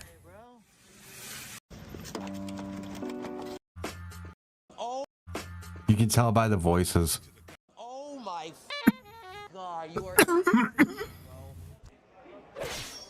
Are you serious? Yeah. You really are gonna rip this right now? Yeah. How much? What did you pay for this? $450. You just blew $450. What's the trick on it? You know? 3. 3? Pretty sure it's 3, yeah. You know you're not gonna pull anything, right? It's the thrill. All right. Wow. Best of luck to you, sir. Swap, go there. Yeah. You come here. Oh, I'm hired. Chris, you are nuts. But if you wanna, if you're really only. Oh my god, what an idiot. $450 pack? That's probably weighed, so there's nothing in it. Energy. Arcanine. Jinx. Okay. Caterpie. Pikachu. Poliwag. Poliwag. I'm nervous for you, and I already know the outcome. Trainer. Abra. Abra. Energy. One more energy. This is it. This is it then. Here comes the non-hollow. Just Dugtrio. Let's go. Here's your sleeve for your $450 Dugtrio. So stupid. No, you're not. My husband told me that I needed to pack my stuff and get the fuck out the house. Her husband.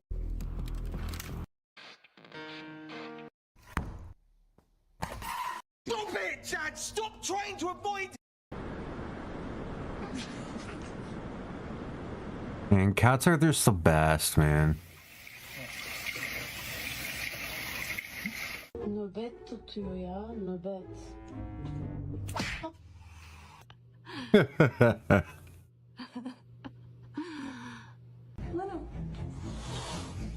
Sıkıl, hayır.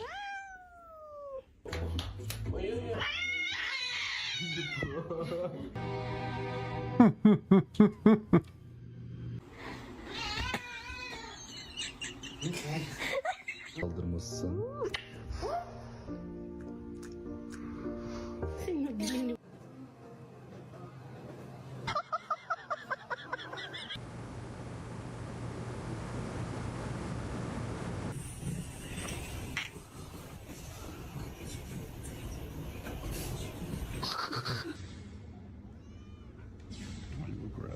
We both ain't shit.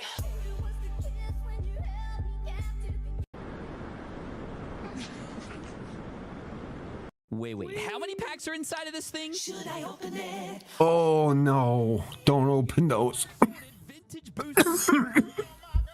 1400. Right there. It would be crazy to open this timepiece here. Don't do it. Don't do it. Don't do it. Oh no. But it would be crazy not to know what's inside of these packs, which is why across That is wild. we're going to be opening these and we're going to see That what's is fucking wild. too, and make sure you follow so you can see how we do by the end of this thing. And it could be good, it could be bad. $1,400 for 4 packs. We're hoping for holographic cards at the end of each of these packs. And with base set 2, of course, there's a chance for a Charizard. It's a mix of a number of other vintage sets. Spearow here, and we have Starmie. Mega Starmie, anybody? Oh, it's time. Double energy. And we're here at the end. Let's see what we get in pack 1 of 4. Yeah. Whoa, you actually got something. Wait. $11? Wait, is it him? You know, the way a win. Give me some more Pokemon card openings. I'm going to get some Pokemon cards. We made history with this pack. There we go. 1,300 Opening this, dude. for one? We're just gonna open it. There's just one? Oh, it's a shadowless. That's why. It smells like my childhood. It smells like Toys R Us. Take me back. Is it? What is it? First edition shadowless set? All right, here we go. Right now, here's the reveal. Shadowless. Wait. Wait, it is shadow. Wait, it's not first edition? Oh my goodness, another freaking trainer. On the right side of the picture would be a shadow. Even on the trainers? Oh my It's shadowless. God. Shadowless. Oh my goodness. Let's go. Freaking Bryce, dude. Freaking Bryce. Growlithe. Oh, sword. Squirtle. Let's go. Oh my goodness, the shadowless Squirtle. $1,300 for a pack. Drowsy. It's not first edition. Why was it $1,300? Let's go. Ghastly. Let's go, baby. Please let there be a hollow. Please let there be a hollow. Please let there be a hollow. Oh, wait, dude. One more energy before it. Please. Come on. One more energy, boy. One more energy. One more energy. Yep. This is it. This is it, right? Rip it so you don't speak what. It looks red. No, I think it's a hollow. The corners look red. It's red. Oh! It's Oh red. my God! It's red. Oh my God! No fucking way, dude. No fucking way did they pull that. No fucking way, dude. No fucking way.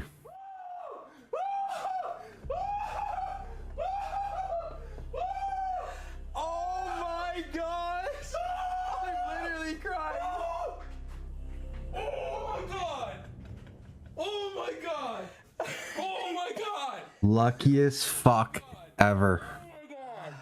If it was first edition, it'd be over. Oh my God! We made history with this. Look who's in. Look who's in front of me here. She doesn't notice me. Bitch!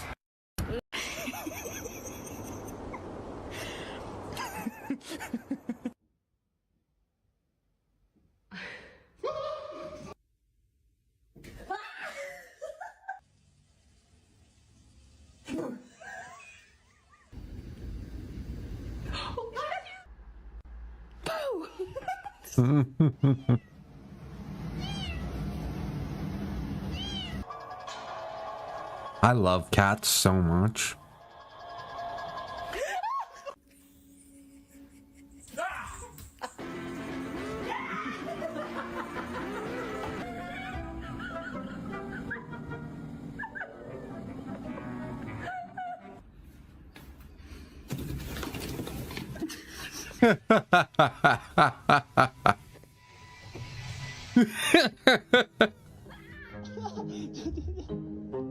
Rumpus, what are you doing?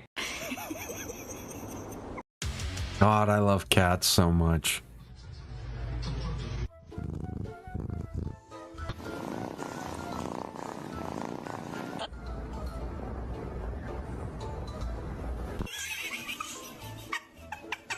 Just out cold.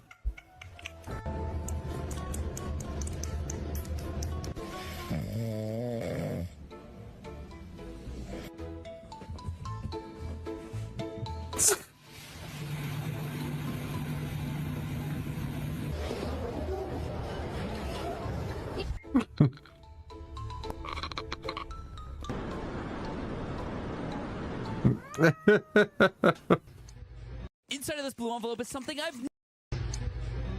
Oh no. Inside of this blue envelope is something I've never seen before. What is that? Should I open it or should I keep it sealed? Ooh. For $4.50, although we got this one for free, courtesy of E&A Collectibles. Check Lucky fucking. It's so funny, eh? You fucking. As soon as you have money enough and you get rich, you get your pack sent to you for free. Like, come on. that we get in any pack that's over $100 will be given away. And if we pull something great from this one, it could be one of the 3 gold star Pokemon here out of this set. Vaporeon, Jolteon, and Flareon. The Vaporeon is the best. That'll be given away. If it's the Burning Shadows Charizard, it's going to be that. The Vaporeon in this set is so fucking sick. And at some point, it has to change. And hopefully, it changes today. We got a reverse hollow Carvana with the Power Keepers. That's a hollow. There on the right-hand corner. Okay, here we go. Oh no! Wait. We've got an order to pack. Hey guys, I'm in South. Dude, did you see the video of Drewski in whiteface? It is the funniest shit I have ever seen in my life. Could you not be a... So I'm making it. My God. You know the rule. Before I end stream, let's Right now. I was at a card show deciding my fate. Take the one with the sticker on it. Sounds good. Let's see. Should I open it or should I keep it sealed? For $300, Shining Legends. Ready for the next game?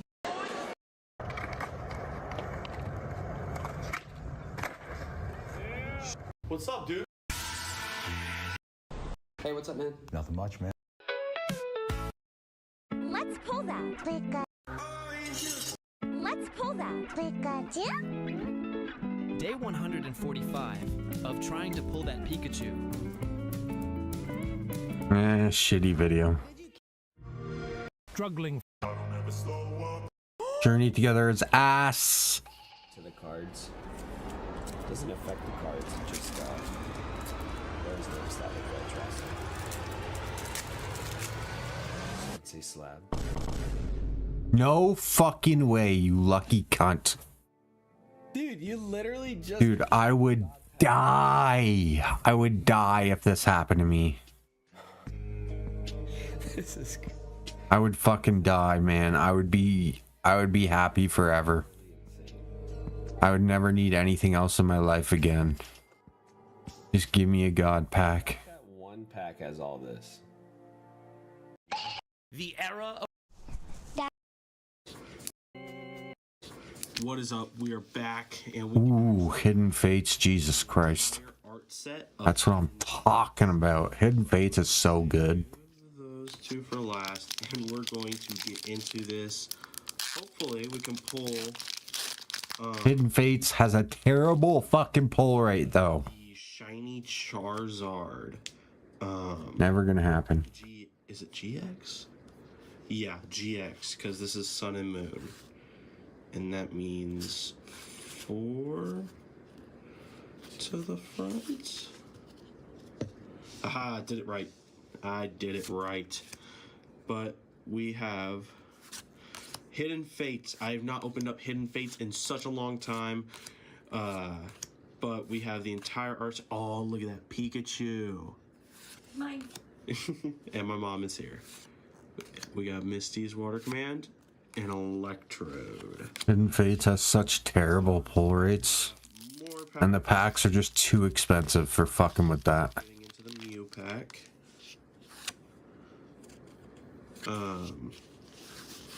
But anyway, I've not opened up this in such a long time. Alright, pick up, Dad. I want to go get Pokemon cards. Like, there is the Greninja shiny, the shiny Greninja as well. I'd like to pull that. Oh, and a Zapdos Hollow Rare. Ooh. Okay. I'm gonna try to call my dad again. Want to go get my Pokemon cards.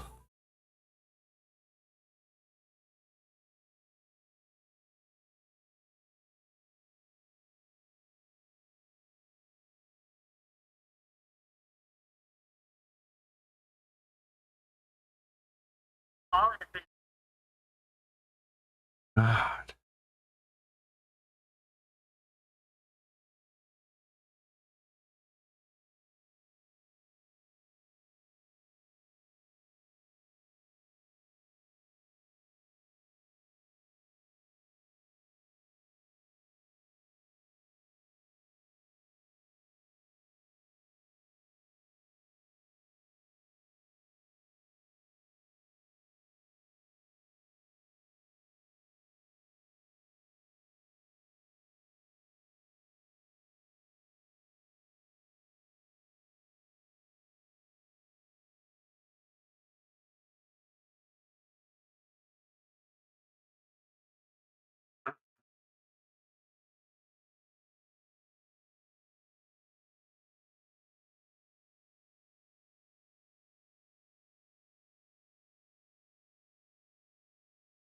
Be right back. I'm just gonna grab a coffee.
Dad.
Shit.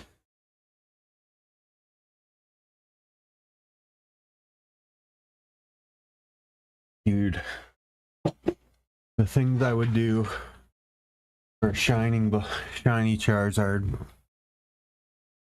are despicable. Oh, despicable.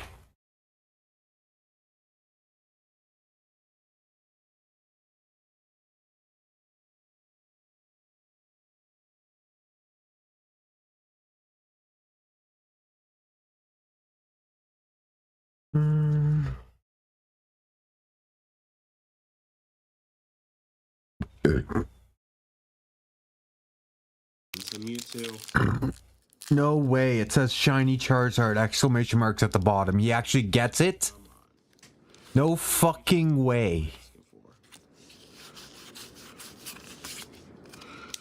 Oh, that's all I'm asking for. There's no fucking way.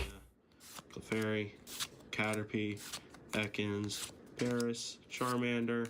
Oh, shiny Charmeleon. Let's go. That is a nice hit. But now That's actually a really dope Charmeleon card.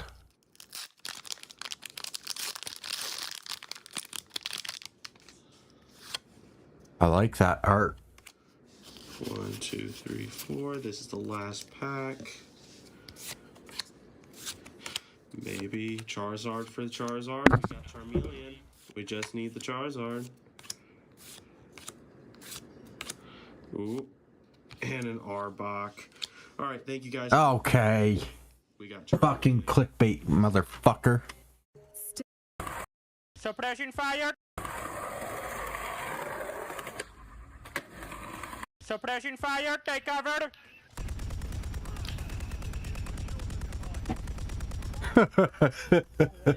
Suppression fire. What the fuck did you shoot me for? What happened? Nah, bro, that dude's a bitch, boy. You got in front of my bullet, it's your fault. Oh, shut the f.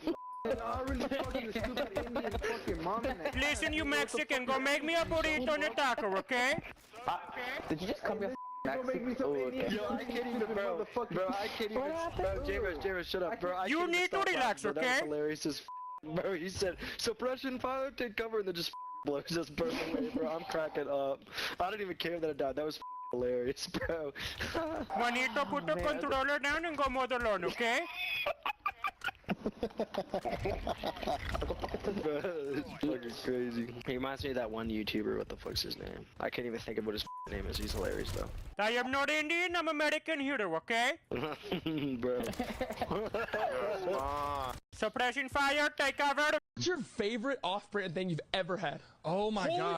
Mine's so specific. I gotta look it up. Can I tell you mine? Yeah, go ahead. The best off-brand thing I have ever consumed in my life is Aldi brand Pop-Tarts. When I tell you, so you know how the normal Pop-Tart, there's a decent amount of crust on the edge. You're right. This brand of Pop-Tarts from Aldi, it was all goo. Like the whole thing, there was so much more filling and goo on the inside. It was very, very minimal crusted edge. Oh my god. I used to take 2 of them. I don't know if the school kill in the morning. Is RC a off-brand? Ooh, I think RC itself is. I think they're. I mean, that's a name brand, RC. No, I think they're teeter-totter. I literally think RC wants to be Pepsi. I guess Dr. Thunder would be my next one. Dr. Thunder was lit. Yeah, CJ knows about Diet Dr. Thunder. Oh my god, there used to be this off-brand Mountain Dew. They used to make me have nightmares. Oh, what was it called? It was called what was it called? I thought that was some of the thunder in a mountain as well. Mountain Lightning. Yeah. They had one called Mountain Lion too. What's your favorite off-brand thing you've ever had? Oh my god. Famous streamer S-Fan helps feed a homeless man. Wow, what a surprise. Also, I really... Extra, Emily, why is your hair so black today? It might be the lighting. I also dyed it recently. What do you think, Miz? You look like a Zoom teacher. Wait, Miz, did you eat breakfast this morning, Miz? Did I eat breakfast? Yeah, I just had breakfast 30 minutes ago. Yeah, you shouldn't have. You're looking fat as today, man. All right, Fandy, why are you excited about AFK Journey? I'm excited for it because I like a lot of the characters. They're also really cute, like Emily said. Yes. I picked a good one with the red hair girl. I'm looking at her right now. She looks real good. Extra Emily, why is your hair so black today? And maybe the lighting. I also dyed it recently. What do you think, Miz? You look like a Zoom teacher. Wait, Miz, did you eat breakfast this morning, Miz? Did I eat breakfast? Yeah, I just had breakfast 30 minutes ago. Yeah, you shouldn't have. You're looking fat as today, man. Так, ну что, будем обходить.